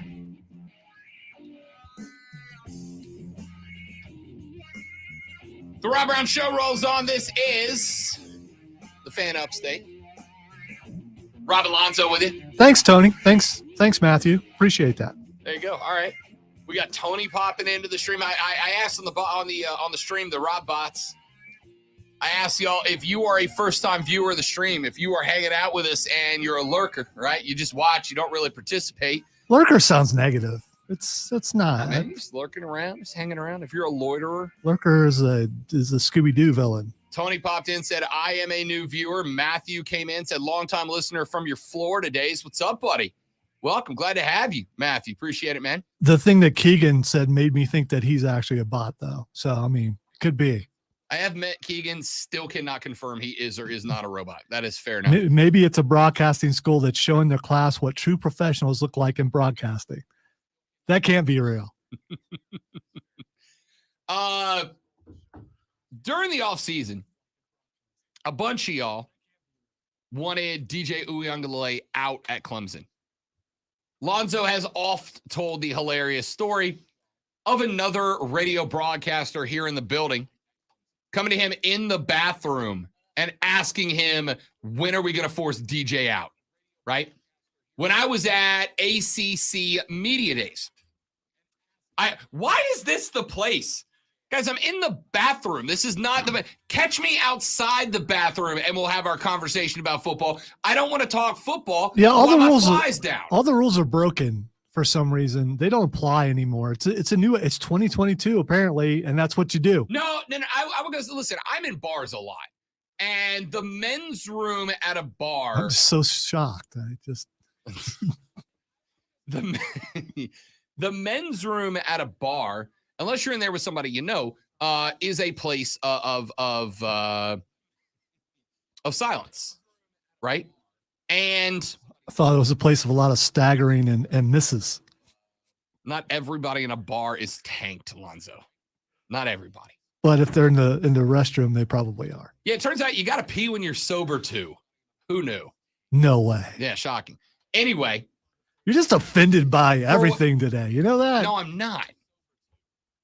All right. So anyway, what I have noticed is that, and I think for the record, if you ever see me in public, I love when people want to come up and talk to me in public, right? I love it. And you're not going to get this from a lot of guys. If you see me in public, please come say hi. We met a couple of people at Fall for Greenville on Sunday who came up and recognized me and said hi. I love when people come talk to me in public. I think sports fandom negates the rules, because if you're wearing the colors of your team and someone walks in the restroom and they're a fan of Right. or an enemy of, they're going to say something But to you. I would argue there's a difference between Go Tigers versus what do you think the odds are of us beating Syracuse this weekend when Syracuse is a 14.5-point underdog, but they've really played well. It's like, dude, my fly's down. Give me a minute. Can I wash my hands first? Right? Anyway. That's not what he says. He says he answers the question. I absolutely do every time. He does. I do. I talk big behind the mic. All right. I really am a low confidence piece of garbage when I'm off the air. So anyway, don't talk to me while I'm eating. Don't talk to Rob while he's in the restroom. Yeah, there we pretty go. Anyway, a lot of y'all wanted DJ out, right? A lot of y'all wanted DJ out. You Cade people. You Club Nickians. Anyway, I heard that. I remembered that. We had the conversation with DJ Uyunglele at ACC Media Days. I told him to his face what I thought the problems were last year. He respectfully disagreed and told me that he feels better about this year than any year in his career. And I think he's played better this year than any year in his career so far. I think that at this point is obvious, right? DJ has tried to silence the haters, and now Dabo is trying to silence the haters for him. Sweeney said, quote, he's in a different place mentally and physically. He's been incredibly consistent several games in a row. And this is a kid everybody's talked bad about, written him off. He's going to lose his job. Everybody's got all their prognostications on when he's not the starter anymore. It's embarrassing, really, but that's the world we live in. He didn't play great last year, but he competed his butt off with a bad finger and a bad knee and average around him. We're better around him now. He's got some gristle to him. He's seasoned. He went through a lot off the field too last year, but if you're made of the right stuff, all that stuff shines you up and makes you better, and he is, end quote. The thing I appreciate about Dabo the most is his loyalty to his guys. Oh, he will come out for his dudes. And everything he shouldn't have to, though. He shouldn't have to defend him. Clemson's undefeated. And still, if DJ has an errant throw or a bad series, there's still those people out there who think Cade could have done better. And DJ is not Trevor Lawrence. He's not. Trevor Lawrence, as they say, is not walking back through that door. If he is, he's visiting and has a day off from the Jags. But you can't compare everybody who's your next guy to the last guy who was transitional or whatever to one of the best ever in the program history. And that's a problem that these fans seem to have. Like I said, I kept the receipts. I know the folks around the building who have said things about DJ. I kept track of the fans who said stuff about DJ. I told you preseason, I think DJ is going to be better this year. That was my prognostication. And he is. He definitely is. And I was right. That's a fact. I thought that he was going to be better. When I saw, this doesn't happen often, but when I saw DJ carrying himself at Media Day, there was a little something about that dude. And, I know that Dabo and Don Munson, who I love Don, great guy. Every time I see Don, he's the nicest cat in the world. I know that they're homers, right? They are going to give you the silver lining-iest version of what's happening on the football team as they can. But Don off the air was like, Rob, this kid's he's going to be better this year. He's going to be good this year. And I believed him. I was like, all right, let's go. And that's exactly what happened. But as Lonzo pointed out, I love that Dabo will ride with his dudes.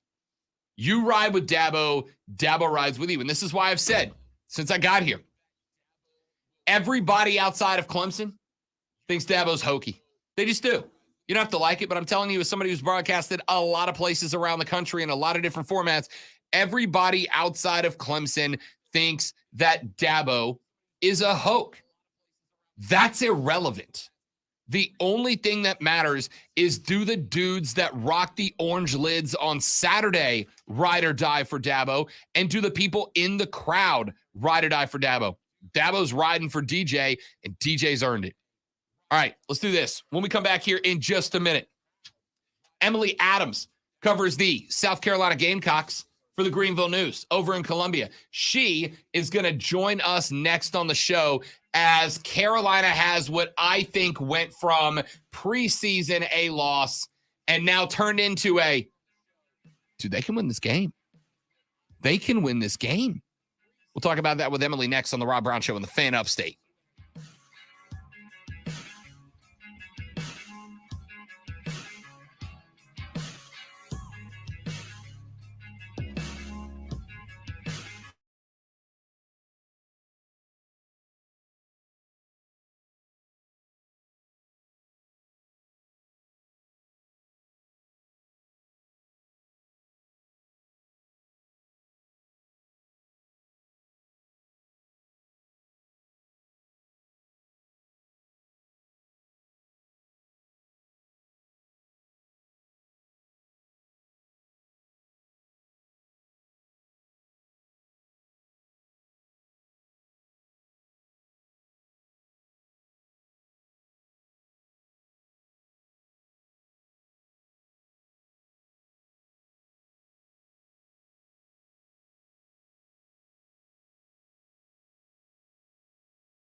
Com. Another example of the best businesses in the world. Turning to the best in the business for websites, go to americanlegal.com or call 877-WEB-NOW1. That's 877-WEB-NOW1. Finding great candidates to hire can be like trying to find a needle in a haystack. But That's probably fair, to be honest. I don't know. Lonzo can get heated too. actively finds and invites qualified candidates. Yeah, I'm I'm not the guy you want to see really angry. ZipRecruiter finds you the needle in a haystack.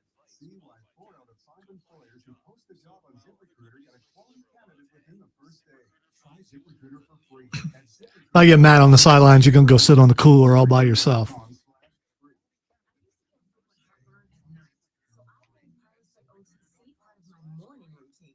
One pill in the morning, 24 hours, 0 heartburn with Pros Echo TC. Good for you, Steven. But the problem is there are a lot of people out there. Cade, Cade, Cade. That's all you heard.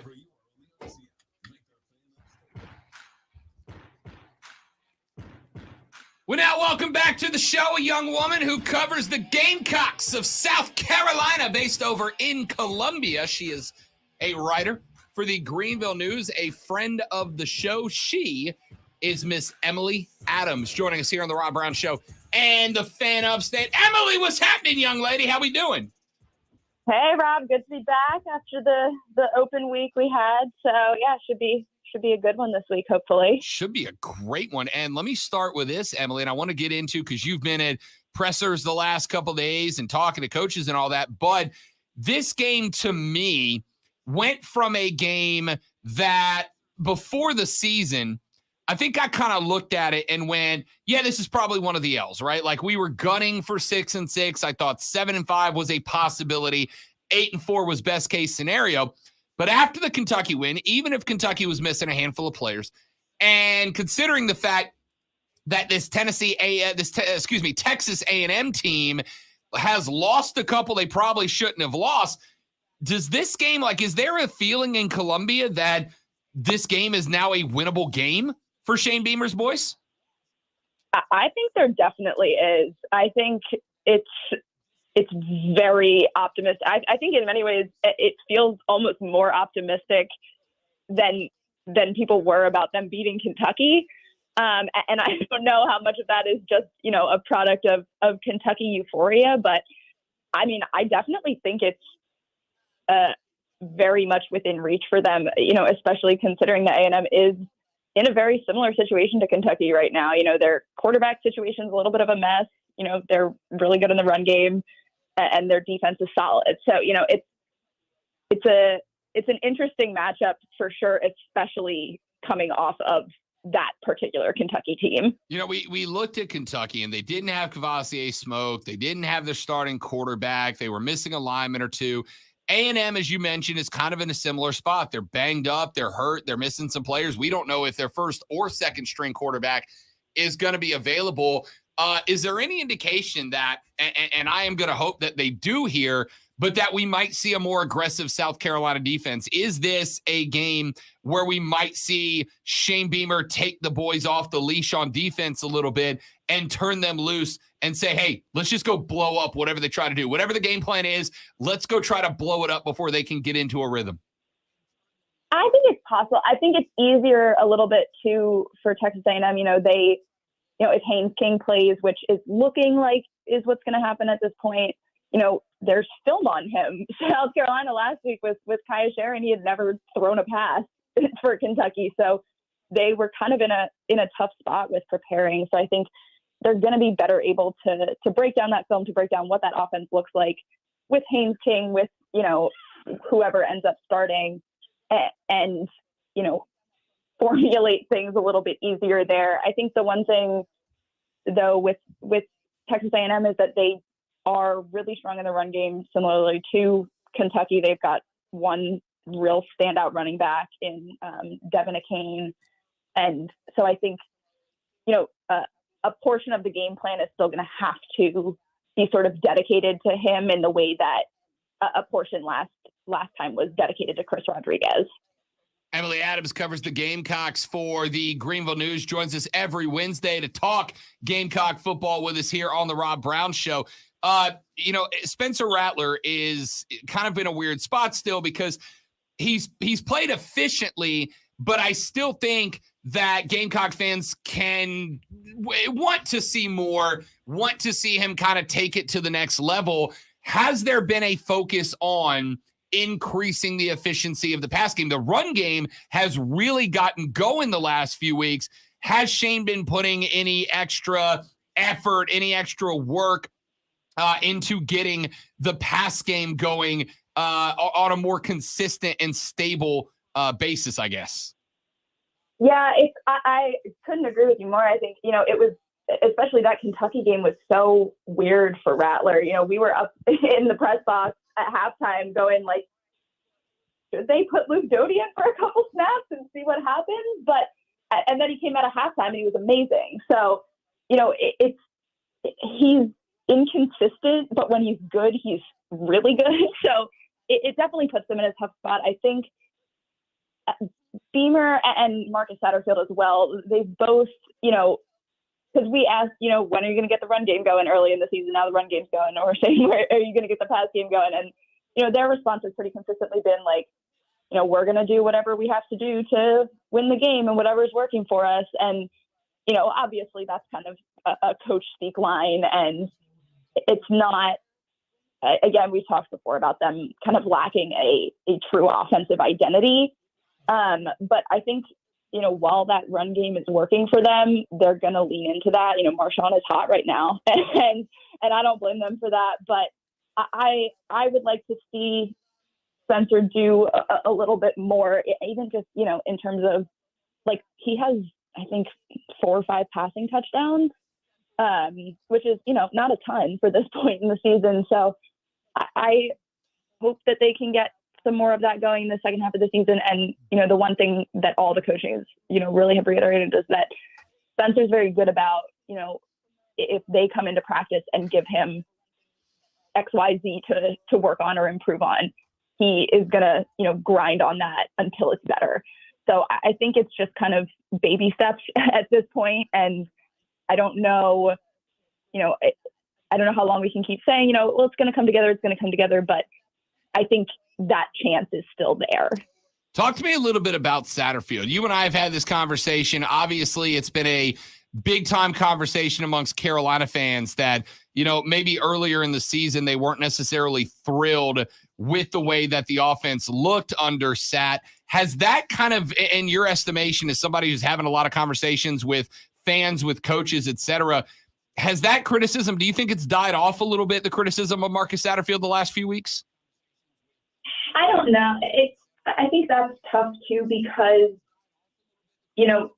nobody is going to say much when you're winning. And I think, based on, obviously I wasn't here last year, but based on, what I know of how things went last year, there were similar criticisms happening early in the season.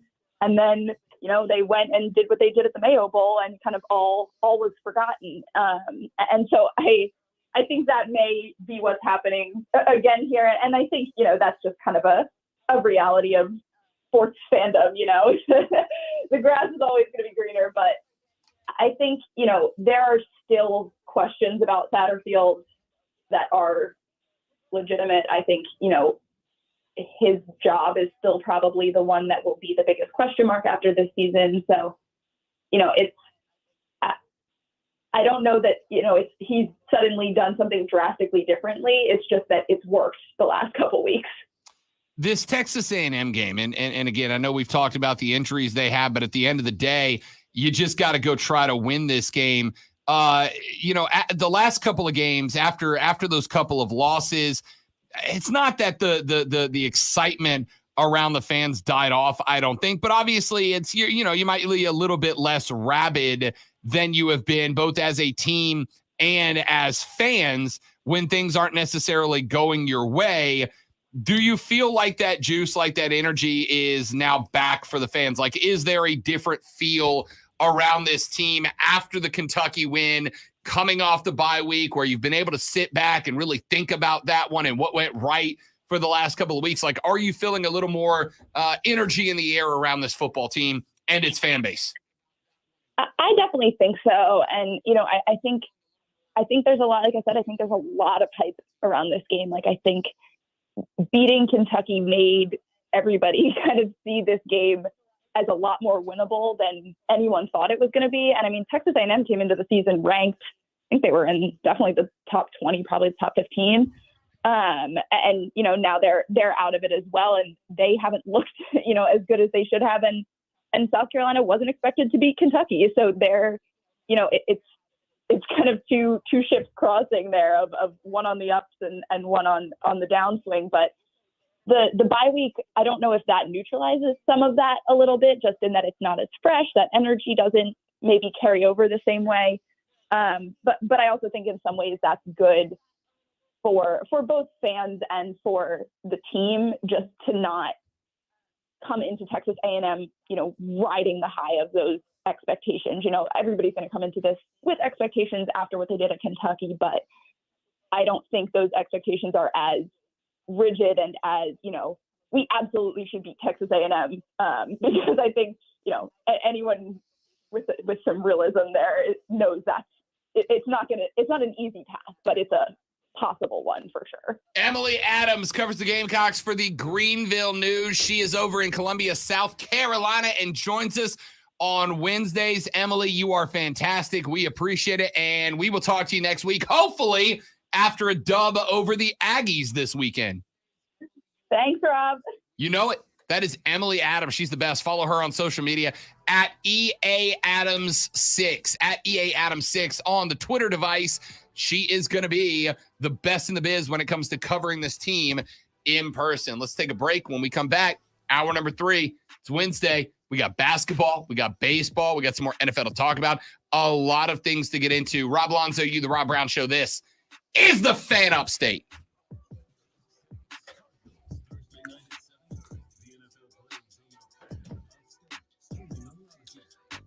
The stream has been going crazy, by the way. Tons of comments. I like it. Let's see. Oh, man, Timmy Frisbee showing up. Carolina fans are still not thrilled with how the offense is looking. That's a fact. See, I don't get that vibe either. I don't think they are either, Tim. It's well, you're expecting something out of Spencer Rattler, and you're just not getting it. You're not getting it. You are correct.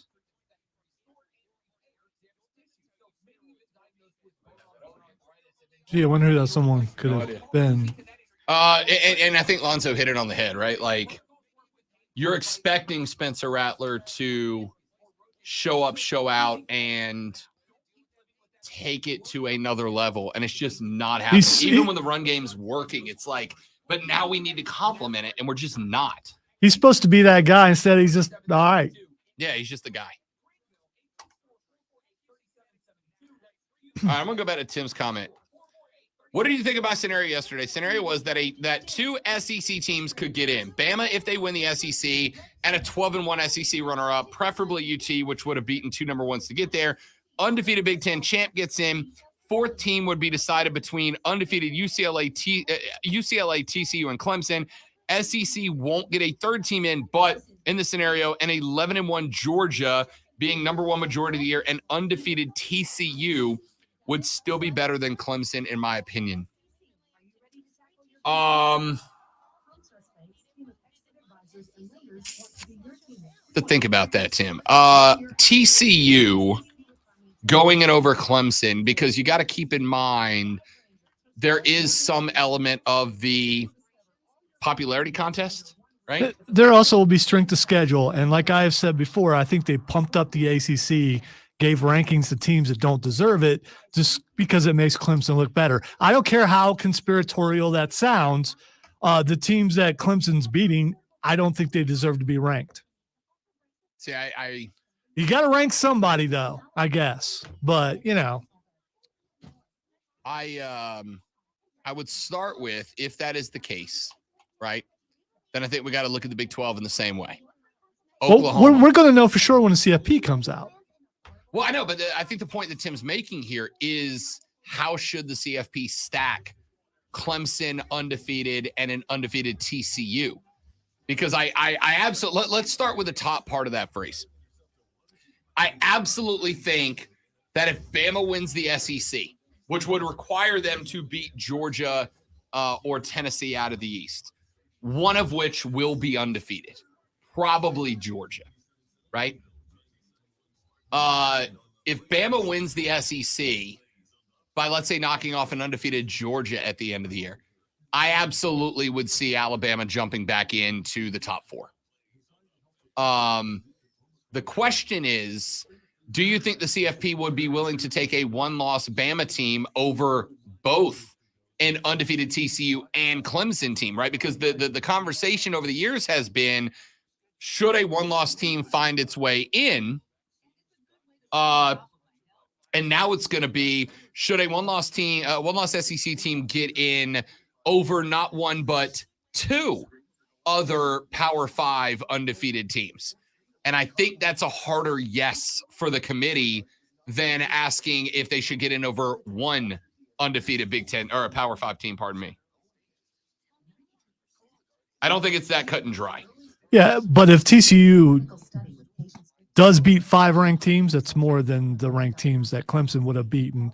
And if they're both undefeated, you got to take TCU just because strength of schedule, it would be better. Again, I mean, I think there's part of that does depend on how you value the Big 12 right now, which is, I mean, it's okay. Like, Texas is okay. Oklahoma's terrible. Kansas is terrible. Oklahoma State is a really good offense, but has no defense at all. Do you believe Kansas State's good, or did Kansas State just have a good win? Let's bring this up. I like this.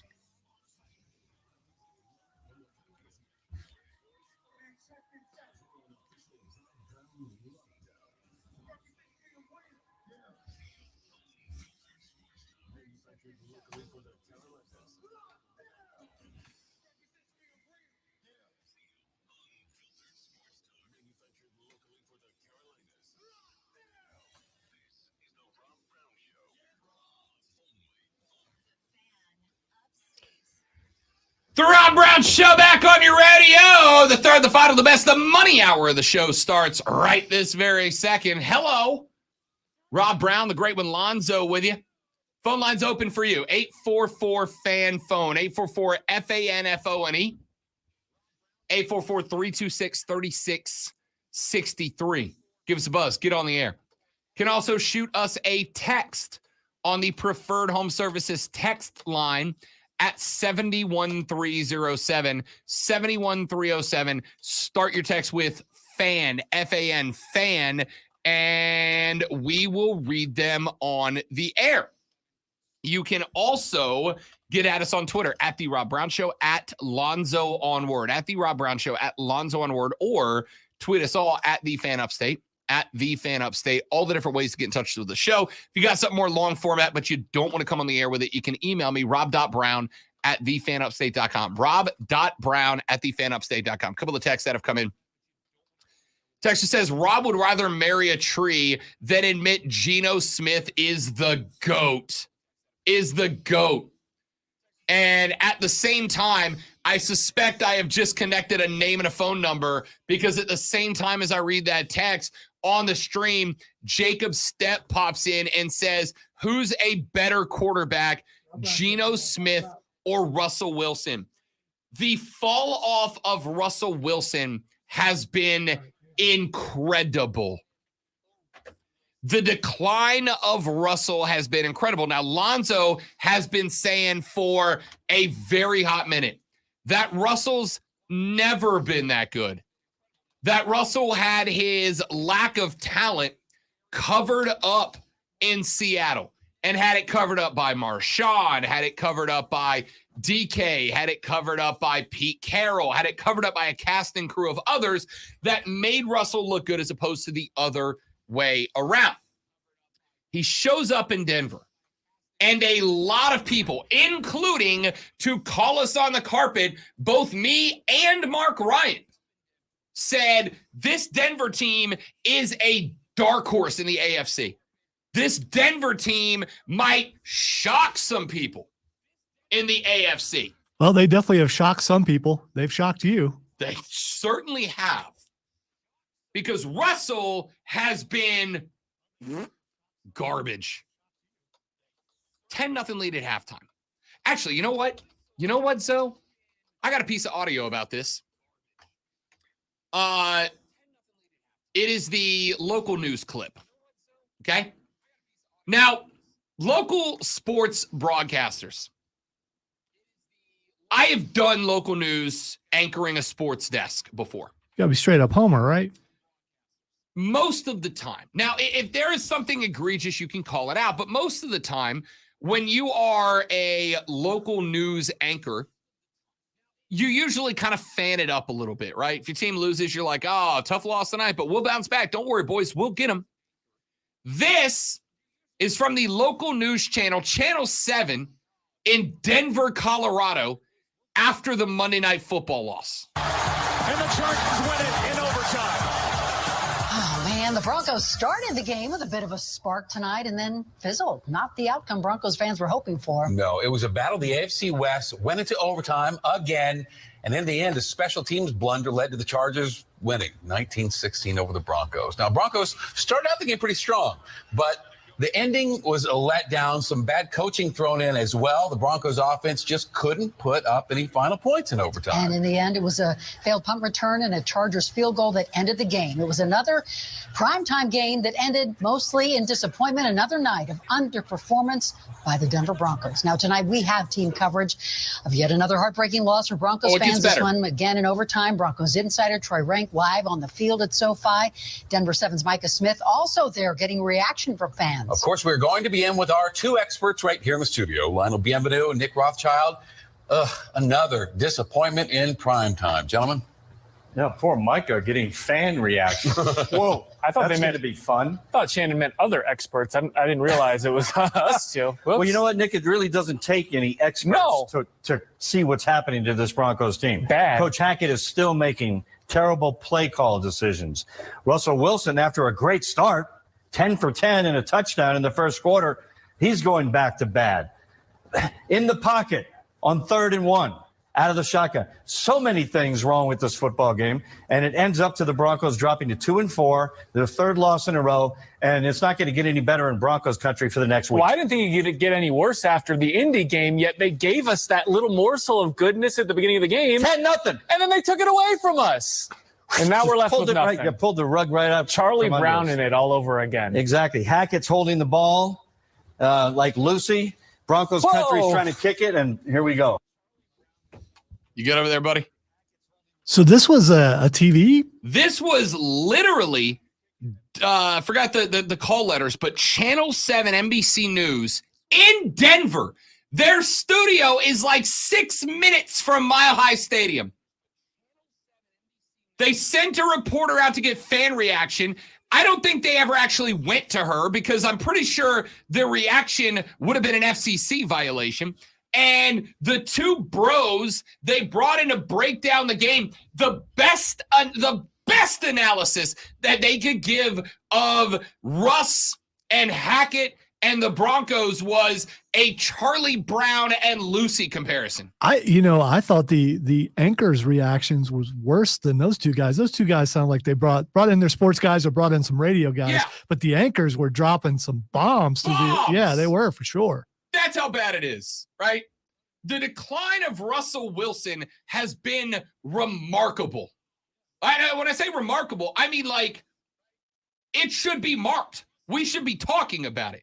It is bad, dude. But you can't do that because he's a good dude. You can't point out the truth. It's bad, man. He and Brady both. Now, Brady, you need to point out. Brady's a decade older. You need to point out every little problem that Brady has, for Fair sure. enough. Yeah, everything should be news. Him chucking his laptops and tablets and him yelling at his linemen and him attending weddings and every last little detail needs to be told. Dude, what is happening to Russell Wilson right now?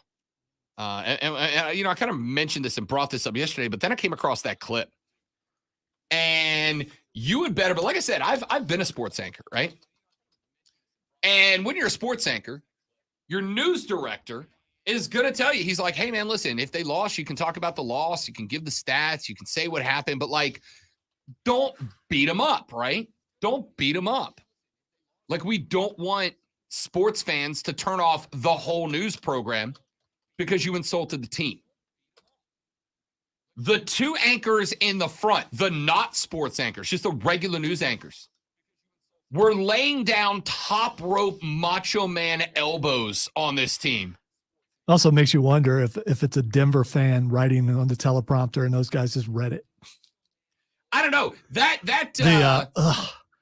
lady, I don't know how you that spell that. dude said just UGGGHHHHHH. Ugh. That dude and that lady sounded like they knew exactly what they were saying, right? It didn't sound like I've done this long enough. You've listened to the news. You can tell when an anchor is reading the prompter versus reading something that they wrote and it got into the prompter, right? When I was an anchor, when you're an anchor, your producer writes the script for the show, right? You'll have a producer and they write the script, and the producer's script is what goes into the prompter. But when I would fill in as a weekend anchor, like I would do weekends and I would be the main anchor, like the one that welcomes you to the show and does all the news, I would go back in after my producer and I would rewrite the script, right? And I would get them to check it, but in that way, like I know what I wrote. I know what's coming. I'm not going to stumble up on a word. So you're going to write it in a way that you could speak it comfortably. Right. Because the whole thing with TV news, none of you care about this, but the whole thing about TV news is they'll tell you from journalism school from day one, when you're on camera, talk like a normal person. And it's always bothered me when news anchors talk like this. It's like, dude, just talk, right? Three men were arrested last night in connection to a series of robberies that took place around the upstate. It's like, nobody talks like that, dude. Nobody talks like that. Yeah, that doesn't bother me too much when it's news. I'm okay with it when it's news. But when it's sports, you can be a normal dude. Just be a dude. Those two absolutely sounded like if they saw Nathaniel Hackett in a downtown bar, they would happily have thrown a beer glass at him. And the two, like, those two sounded personal. The two sports bros were trying to be sports bros, right? Like TV sports bros, it's always the same guy. Younger, older, doesn't matter. They're always kind of that like, hey, how about that local sports team and or university? Am I right, guys? It's always that like, haha, jovial. We have fun here. Don't get me wrong. I'm the same way. Those two dudes sounded, they were like they were happy as hell. The one guy's like, and Coach Hackett, just terrible play calling, right, guys? Those guys sounded furious. You ever been mad but had to pretend like you weren't mad? Yeah, a couple years on these airwaves kind of that makes me think of that. Yeah, for some reason. Yeah. I don't know why. Yeah. What do? You throw just a little jab, a little jab, but you smile while you're doing it. That's all that broadcast was. Fantastic. The decline of Russell Wilson has been remarkable to watch. Remarkable to watch. It really has. All right. My man Tim Freesby stopped by. And he asked me what he thought of this scenario that he crafted. All right. I'm gonna give you his scenario. Let's break it all down. And by the way, Tim, if you're still in the chat, big dog, you're welcome to call in and chat this over with us. 844-FAN phone, 844-326-3663. You are welcome to call in, Tim. He said, what do you think about my scenario? The scenario was that two SEC teams could get into the college football playoff. Bama, if they win the SEC, and a 12-1 SEC runner-up, preferably Tennessee, which would have beaten two number ones to get there, which he is right. They would have to take down both Bama and Georgia en route. The undefeated Big Ten champ gets in, and a fourth team would then be decided between undefeated UCLA, TCU, and Clemson. The SEC won't get a third team in, but in this scenario, an 11-1 Georgia being number one majority of the year and undefeated TCU would still be better than Clemson, in my opinion. We were talking about that in the stream. And by the way, Rick, if you want to give us a call back, I'll get you up on the air, man. I appreciate you. Let me give you my initial thought on this. All right, my initial thought on this. The winner of the SEC is going in. Okay? They just are. Mainly because the winner of the SEC will be either undefeated or a one-loss team. They're going in. Will they go in as number one? I don't know. We're going to get to learn a couple of things if this scenario plays out, right? Number one, the value of going undefeated versus the value of your schedule being tough. Would a one-loss Tennessee, scratch that, let's make it a one-loss Alabama team. Would a one-loss Alabama team who knocked off number one Georgia or who knocked off a number one Tennessee team, because if Tennessee beats Georgia in the regular season, I fully suspect they go to number one. Would a Bama team that goes 12-1 and knocks off an undefeated champion of the SEC East jump an undefeated TCU, an undefeated Clemson? I don't know the answer to that, right? Because I don't know that we know how, in a situation where there are multiple teams engaged, I don't know how the committee this year is going to place value on a much tougher SOS out of the SEC than just the ideal of being undefeated, right? We say it every year. You can't control who is across from you. You can control whether or not you beat them. And that's all that matters, right? If they give you the 100th toughest schedule in football, the best thing you can do for yourself is to go out and go undefeated. Go out, go 12-0, no matter who's ahead of you. I get that. That's nice. But it's 12-1 with a conference championship in the toughest conference in football this year, like it or not. It's 12-1 in a conference championship in the SEC with a win over the number one team in the country. Because if we're talking about Bama here, that's what would have to happen. Or a win over, a win over a number one team and an SEC. Like, how would that work out? Would they value that over being undefeated in a lesser conference? Lonzo has pointed out repeatedly, he thinks the ACC is a joke this year. The teams, I'm assuming he's talking about Wake Forest and NC State, that have been ranked from the beginning, he believes aren't as good as their ranking indicates them to be. The thing is, we can speculate all day. My speculation, regardless of if they are 13-0 or 12-1, the SEC championship is going in, right? Bama, Tennessee, Georgia, whoever wins, it's going in. The interesting thing is going to be if Georgia does go 13-0, right? They knock off Tennessee and they knock off Bama and they beat Alabama again in the title game. At that point, Bama's going to be out. No doubt about it, Bama's out, right? But now you're going to have an undefeated Georgia team. You will have a one-loss Tennessee team whose only loss was at the hands of the number one team in the country. And then you've got 2 spots remaining. Though I guess 3 spots remaining that you've got to delve out. Between an undefeated Clemson team, an undefeated TCU team, an undefeated UCLA team, you get to try to determine, right? Is the Pac-12 better than the ACC? I say no, but there's a lot of people who say they're equally as bad. What about the Big 12? Looking at the Big 12. Oklahoma State's there. TCU beat them, but Oklahoma State's got like the 100th ranked defense out of 131 teams, right? It's not as impressive of a win if you break it down statistically speaking. Does anybody believe that Kansas State is any better than Wake Forest right now? They got a big win. Sure. But they got a big win over Oklahoma, who has lost 3 in a row and is just, by definition, bad right now. You got Texas hanging out over there. Texas got an L. But they played Alabama down to within a point. But then Alabama has been in some games. They had a game against A&M and they lost against Tennessee, right?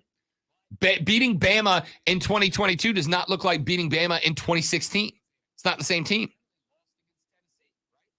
I don't know how it all plays out. And frankly, nobody else does either. And by the way, good call, Texter. Good call, Texter.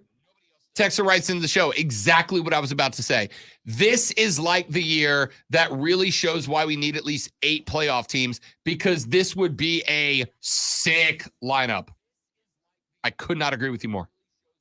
I could not. This is, I think, going to be a year that would make a great argument for an 8-team playoff. Yeah, but a lot of years it looks like this where we're at right now, and then upsets start happening. Sure, there's a lot of football left. Yeah, and then things work themselves out for the most part. And it might. But I'll tell you right now, Georgia, Tennessee's got to happen still. Ohio State, Michigan has got to happen here. And either Georgia or Tennessee versus Alabama in the SEC championship game is going to happen again. Ole Miss is 7-0 at number 7. Ole Miss has got some say in what happens in the SEC, right? There's a lot of football left to be played. So I'll answer Tim Frisbee's question like this. Do I believe that an undefeated Clemson team could be bounced for a 1-loss SEC runner-up and an undefeated TCU? And my answer is going to be no. First off, because keep in mind, as much as it is about getting the best 4 teams, also keep in mind it's about getting the best TV ratings. Who's going to draw more eyeballs to the screen? Ladies and gentlemen, it is a battle as ACC Clemson takes on SEC runner-up Alabama. Or, ladies and gentlemen, it's a battle as TCU takes on Alabama. Like, which of those is going to get more eyeballs? Clemson is. They just are, right? A lot of people tuning in to watch them lose, but Clemson gets more eyeballs. And so that's the help they get away from the field.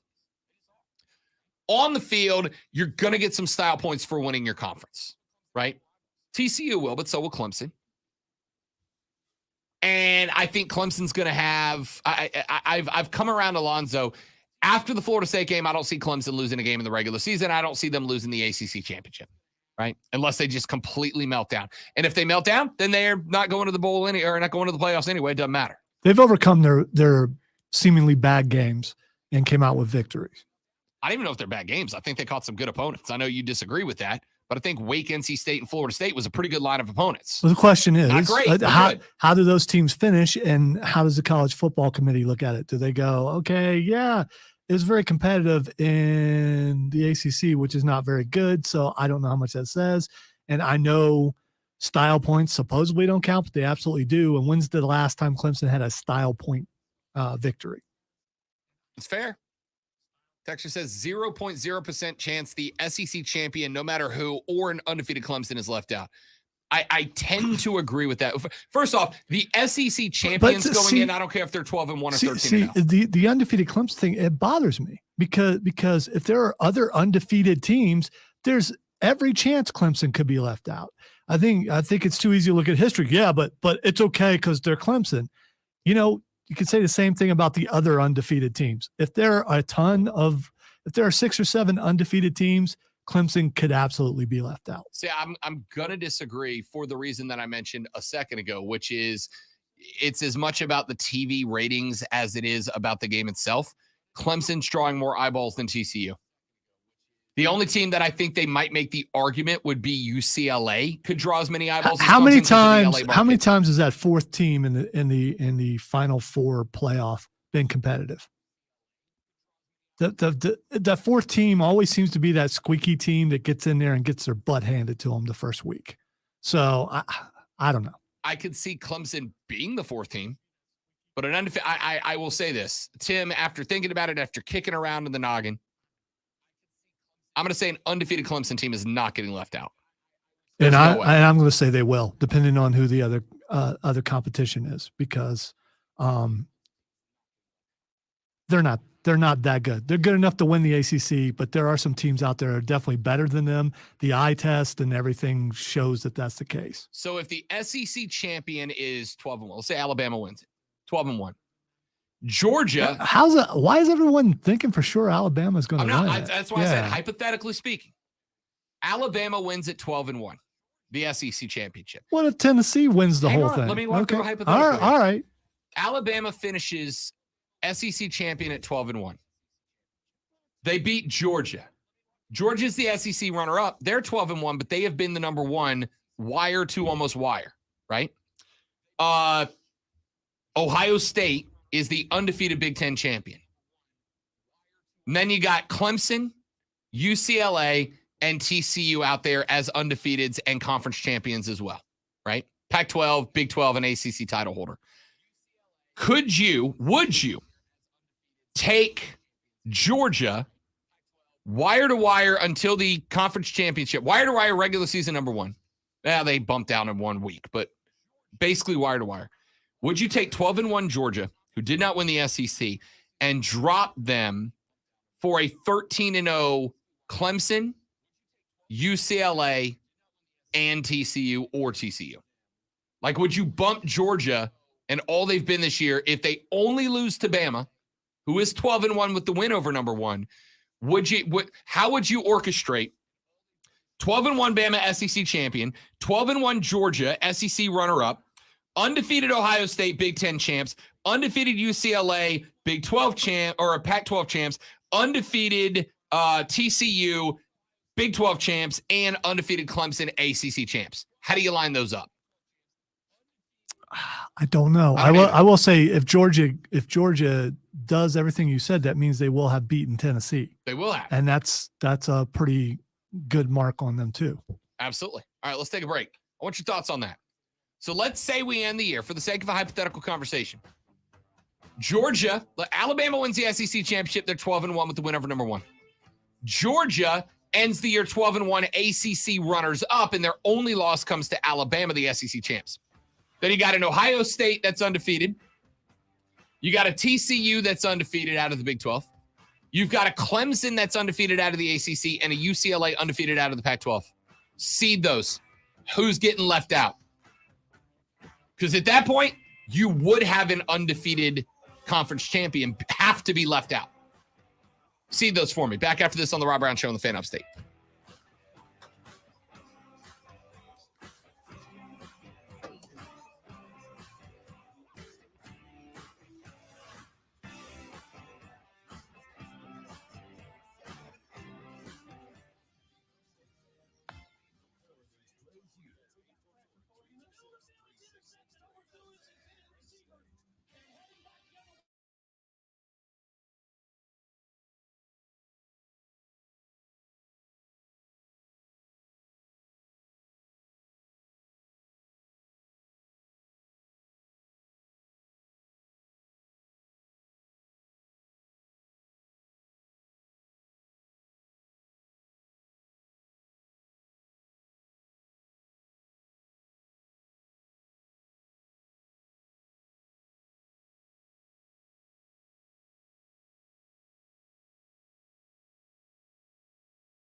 On the radio.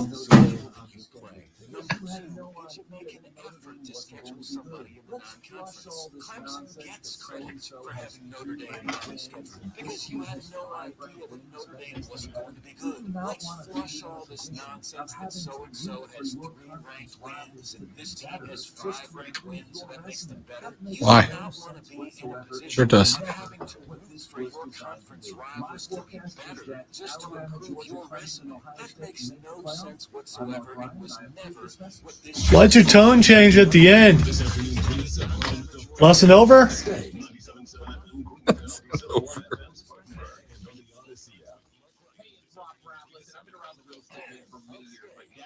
Probably shouldn't get myself in trouble today because I have no transportation. I was going to say, you're. Yeah.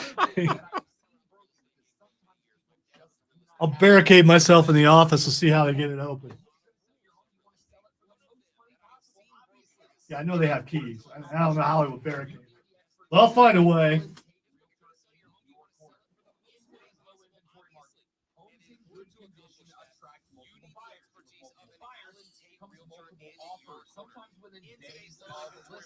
And when buyers compete, you sell your home for more money. So when you are ready to sell, do not settle for one offer when you can choose your best offer.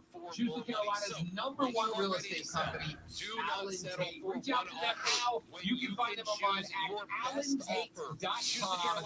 allentate.com. It's our friends at Allen Tate Realtors. It's easy to think all money managers are pretty much the same, but at Fisher Investments, we're clearly different. So, not commission investment products, right? It's easy to think all money managers Fisher Investments doesn't sell commission-based investment products. Commissions on trade. Commission investment products, right? Never at Fisher. We're a fiduciary obligated to act in our client's best interest. Of course, Syracuse could just like upset that whole thing, and then Run it for everybody. then people will be silent and put their stuff away again for the year. Not going to happen.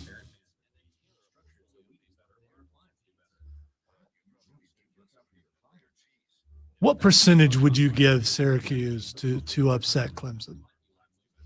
15. Pretty high.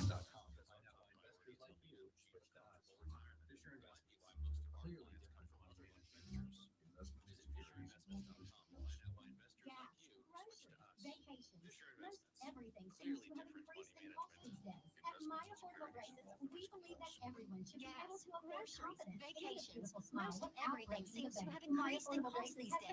At My Affordable Braces, we believe that everyone should be able to afford confidence and a beautiful smile without breaking the bank. My Affordable Braces has been offering braces starting at $39. Please keep in mind that we are running late. Yep. Short segment here.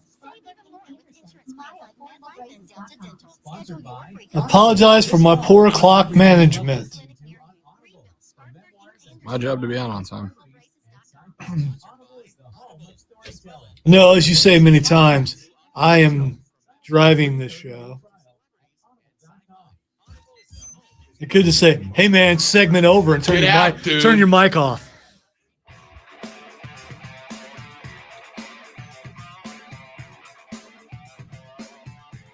Roger says, don't forget, Clemson has to play one of those powerhouse SEC teams at the end of the year. Rivalries never sleep. Hey, you never know. With confidence, it could be by the end of the year. I love the look on your face. It's great. I mean, remember, a great rivalry game is great for Rob's wallet, and at the end of the day, that's what he wants most. But Jesse writes in on the stream. He says it's a little frustrating to always hear how bad certain conferences are, but every conference in college football has 2 to 3 great teams, and the rest are average or below average. The ACC has Clemson, Wake, NC State before Leary got hurt, and Florida State. The Big Ten has Ohio State and Michigan. The SEC has Bama, Tennessee, and Georgia. It's not like one conference is so much better every year, but I would admit the SEC is the toughest conference. Yeah, no, they are. They are. We've talked about this, right? They got Georgia, they got Tennessee, they got Alabama, they got Ole Miss. Almost half of the top 10 is SEC teams, right? Now, there is the fallacy of, yeah, but keep in mind they all kind of play each other, and it makes each other look good, right? Like, would Alabama be as impressive if Ole Miss wasn't ranked? Like, maybe not the schedule, but Ole Miss is pretty good. Not great, but they're pretty good. Then you drop out of that. They had a Kentucky team that's at number 19. And frankly, if Kentucky had their full complement of players, do they lose to South Carolina and drop down to number 19? I don't know. Maybe not. Maybe not. Look, it's the best conference. I am not an SEC guy by any stretch. I never have been. I'm not a conference chant kind of guy, right? That being said, the SEC kind of is what it is right now. But it just means more and stuff. All right, so I asked you guys to rank the teams I gave you. Texter says, number 1, Bama as SEC champ.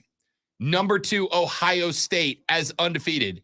Number 3, Georgia with 1 loss to only Alabama. Number 4, Clemson undefeated. Tennessee and possibly an undefeated team unfairly have to, let me go find the second half of this text,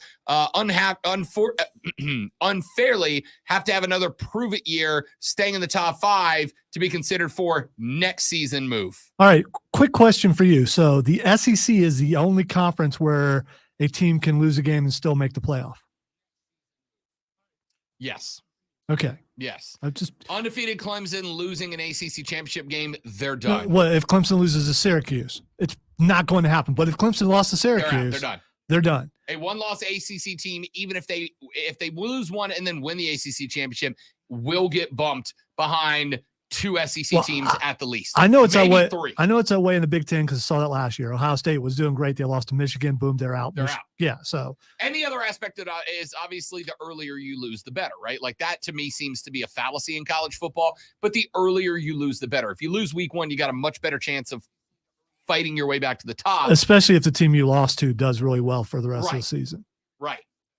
Like I know we just heard Mark's sports spin about like, oh, it makes no sense to hope your conference rivals do. No, it does make perfect sense. Because I get that you don't want strength of schedule to matter, but it does. But it does. Right? We have to grade you based on what you are. And what you are is style points. It's who you beat. It's how you beat them. Right?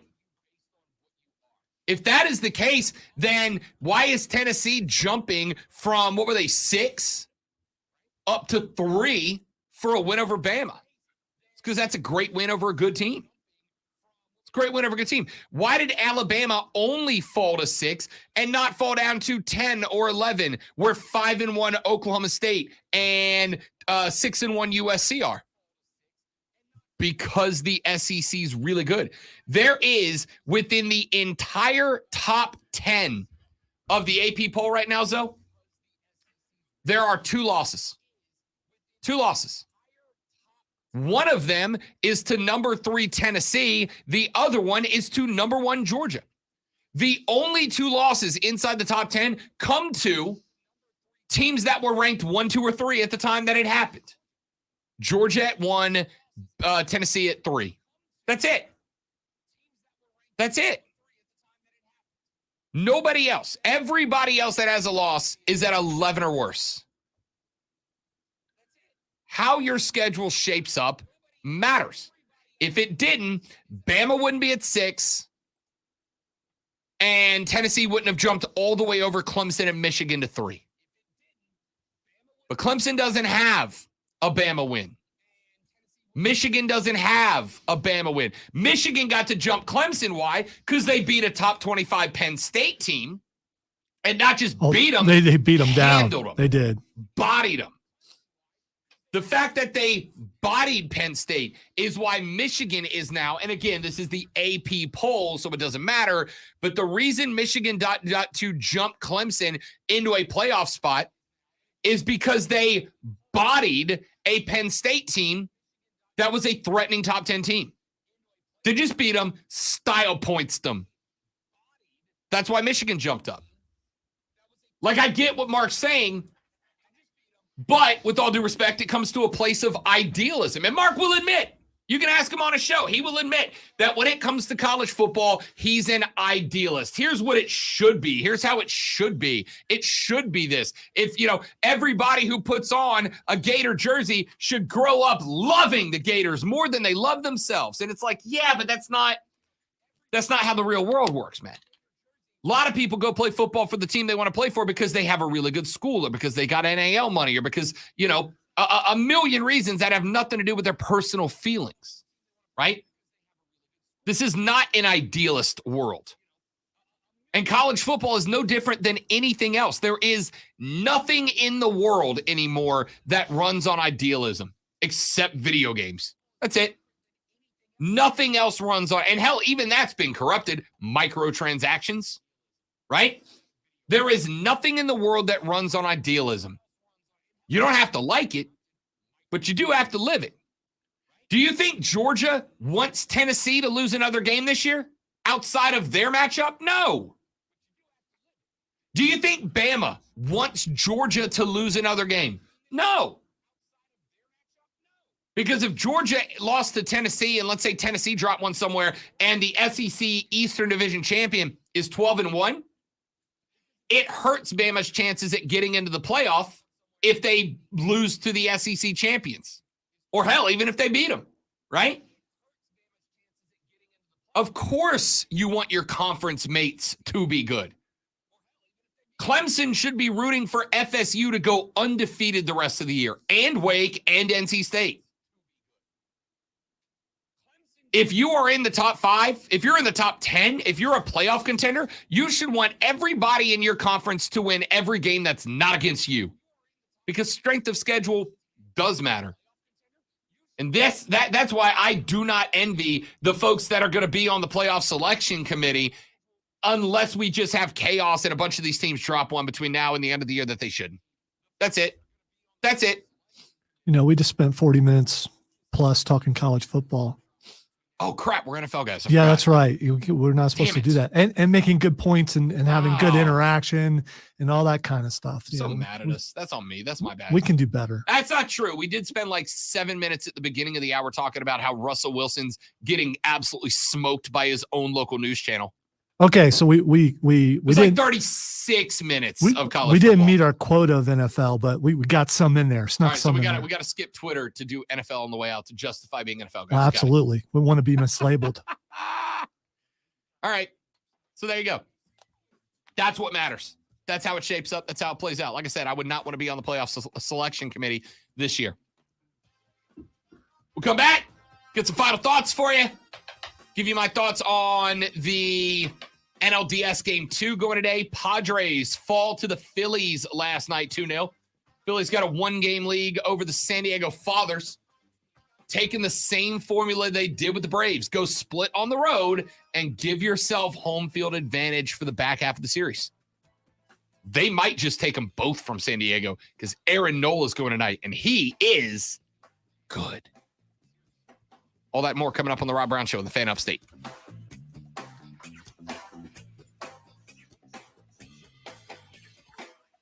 I got to admit, every time Rob has said fathers, it took me a few times before I finally got it. Because,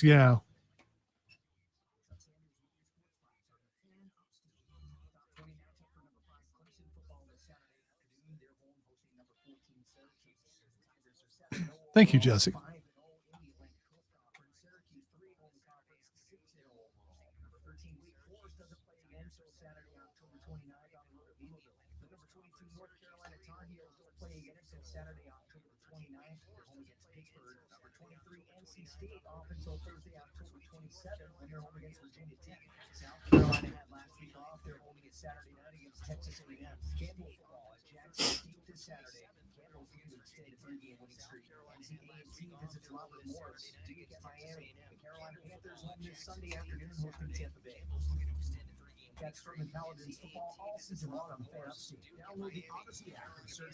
I hate when I'm asked to help do something that I really am not quite certain how to do, but the people have confidence that I do know how to do, even though I really don't know how to do it, but I guess I'll figure it out.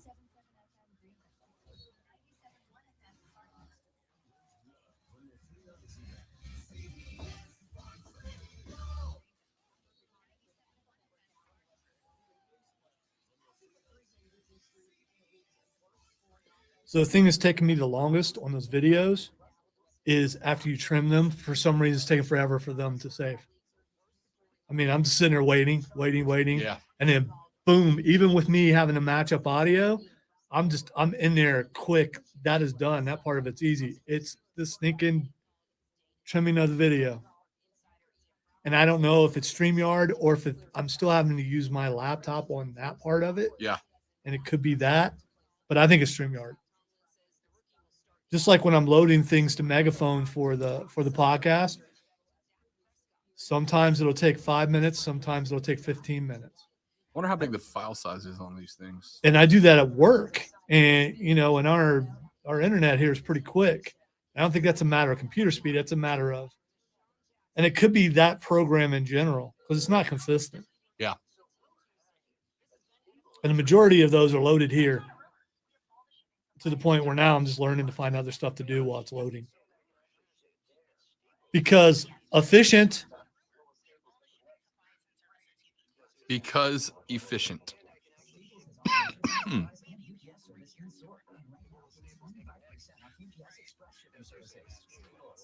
I get my head to quit hurting, I'd be back to normal, whatever that is.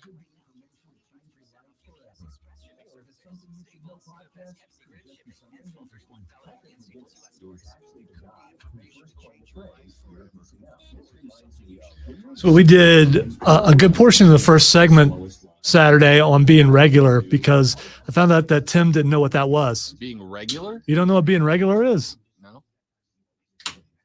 Like being basic? No, being regular. No. You guys know what being regular is?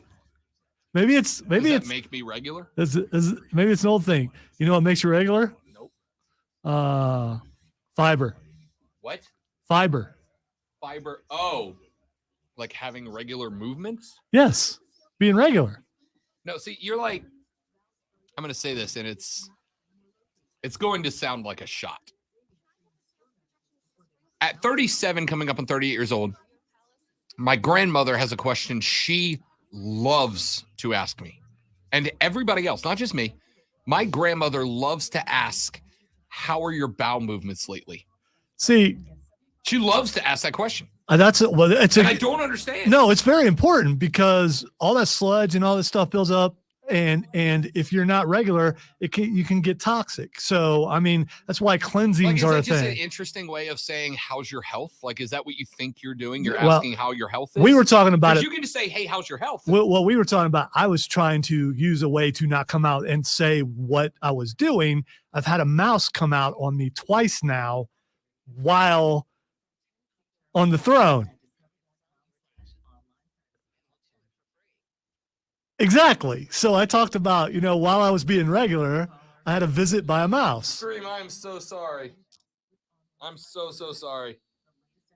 Of the two of us that I would have expected to say something like that on the show, it was not Lonzo. I don't know what I said. I had to go to a bathroom and no, I'm talking about an actual mouse. You're going somewhere else. No, I'm talking about, I live in the woods, man. It's a mouse coming out by my feet in between. Okay. You heard the phrase turtle head? Yeah, I know what you're talking. I thought you were saying. I know what you're talking about, but you should know that I wouldn't say that. Right. That's why I was so taken aback by I am talking about an actual mouse. More than me thought that, right? Like it wasn't just me that thought that's what Lonzo meant. No, it was just you. Right? It was just you.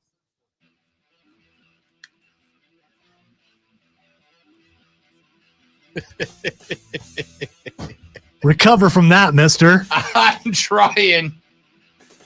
trying. Jesse said, what I appreciate, y'all, is that you're about the facts, no sugarcoating or unfair biases. That's why I and probably a ton of others listen. Thumbs up emoji. Thanks, man. Appreciate that, Jesse. Means a lot to me. Listen. I've told you guys where my fandom lies. My fandom lies in the wallet, right? I want Clemson to be great. I want South Carolina to be great. I want the Panthers to be great. I want the Hurricanes to be great. I want the Hornets to be great. I want the Braves to be great. I want the Falcons to suck. I want everybody else to be good. All right.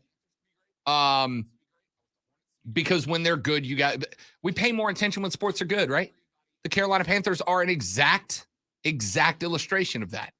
Beginning of the year, a lot of optimism. Stadium was full out the gate. Then they suck. Now nobody's going to games, right? I want them to be good, for sure. But at the end of the day, when we talk about sports, I'm talking about sports, man. I'm talking about sports. I'm not gonna dress it up for you. I'll tell you what it is. That's my thing. I think you can do that and still have fun, still be positive. But it is what it is. All right. 844-326-3663. 844-326. What are you giving a number, man? 3663. You ain't got time to get in. We got time for half a call. Not At with, the Rob Brown Show at Lonzo. not with my slow phone screening skills. All right. So I'm going to put this up on the poll later on Twitter and Facebook. If we were to end the year, theoretically speaking, with a 12-1 SEC championship Alabama, a 12-1 SEC runner-up Georgia, an undefeated Ohio State, an undefeated Clemson, an undefeated TCU, and an undefeated UCLA. Rank those for me. You got 4 Power 5 champions who are undefeated. Can I push this button? Can I put Clemson on there twice? I rank Clemson 2 and 4. Rank those 6 teams for me. 12-1 Bama SEC champs. 12-1 Georgia SEC runner-up. Undefeated Ohio State. Undefeated Clemson. Undefeated UCLA. Undefeated TCU. That's 5 teams. I'm bad at math, but you get my point. Rank those for me. Who's getting left out? Somebody has to. Is it the team that did not win their conference? Right? And the reason I'm asking you to do this is I think it is going to potentially, for the most definitive example so far, it is going to show us what is most important. Is it winning your conference? Is it being undefeated regardless of the schedule? Is it having the toughest schedule? Like, it is going to show us what the priority of the playoff committee should be.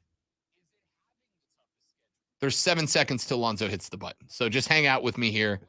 We'll just wait for a second until now. You're not the boss of me. And now, the Rob Brown Show presents Twitter Trending Topics. I apologize. You were so smooth with that. I just ruined the whole thing. Just because I thought it was funny. Nobody else might have thought it was funny, but, it's just don't send me a strongly worded email. All right, the first thing that's trending, by the way, trending TikTok, I tell Rob what it's trending, and he tells us what he thinks about it. The first thing that's trending is Ace Steel. I did not watch AEW last night, so did he show up? He has been let go by the company. He is the first one to be released. The first casualty. Over the backstage fracas. I'm not surprised. Like, at the end of the day, I think Ace Steel with that promo he cut with Punk the day that Punk was like, I thought it was great. Like, I thought it was really well done. I thought it was exciting. Lame. But then I think Ace got a bit big for his britches. And it's like, dude, of all the people involved, like, I am a wrestling guy. I don't know you, right? Punk can get away with that. Mox can get away with that. Eddie Kingston can get away with that. Ace Steel, I don't know you. You can't. We're gonna see. I think this makes it go a certain direction a little bit. I think Punk's gone. I think Punk's gone. I think the Elite and Omega are going to come back. But By the way, think there's going to be some consequences. Last night on Dynamite, during the Trios Championship match, our friend Tony Schiavone mentioned the first winners of that belt. He mentioned the Elite. That's the first time that I recall them being mentioned since the thing that they took them off the intros. They took them off everything. They haven't mentioned their names. I don't think they mentioned Punk either, though. And the fact that they still have it, but they mentioned they haven't. They mentioned the Elite, and now Ace Steel is gone. I think, but Kenny Omega also was not allowed to go to a wrestling event. Yeah. Well, it's because there's litigation tied up on that end of it. And at the end of the day, you want to break kayfabe, bring some lawyers in. All right. Speaking of lawyers, the next thing that's trending is Ezra Miller. Ezra Miller, do they actually bring charges against him? He could get up to 26 years. Yeah, 26 years in jail for where he broke into someone's house and drank all their booze. Yeah, that's how breaking and entering works. It's well, as far as I know, I haven't done it, but I've heard tell. That's how the consequences. I wasn't implying that you did. I just know you watch a lot of crime dramas. All right, the next thing that's trending is Big E. not sure why he's trending. I'm assuming it's connected. You know, they there's a group of wrestlers that all showed up on the New Day's Up Up Down Down podcast / video cast or whatever, and Big E was always on that. And then like a bunch of guys from different companies yesterday all put up the same trailer. Yeah, that's not what it is, but Okay. that's still pretty cool.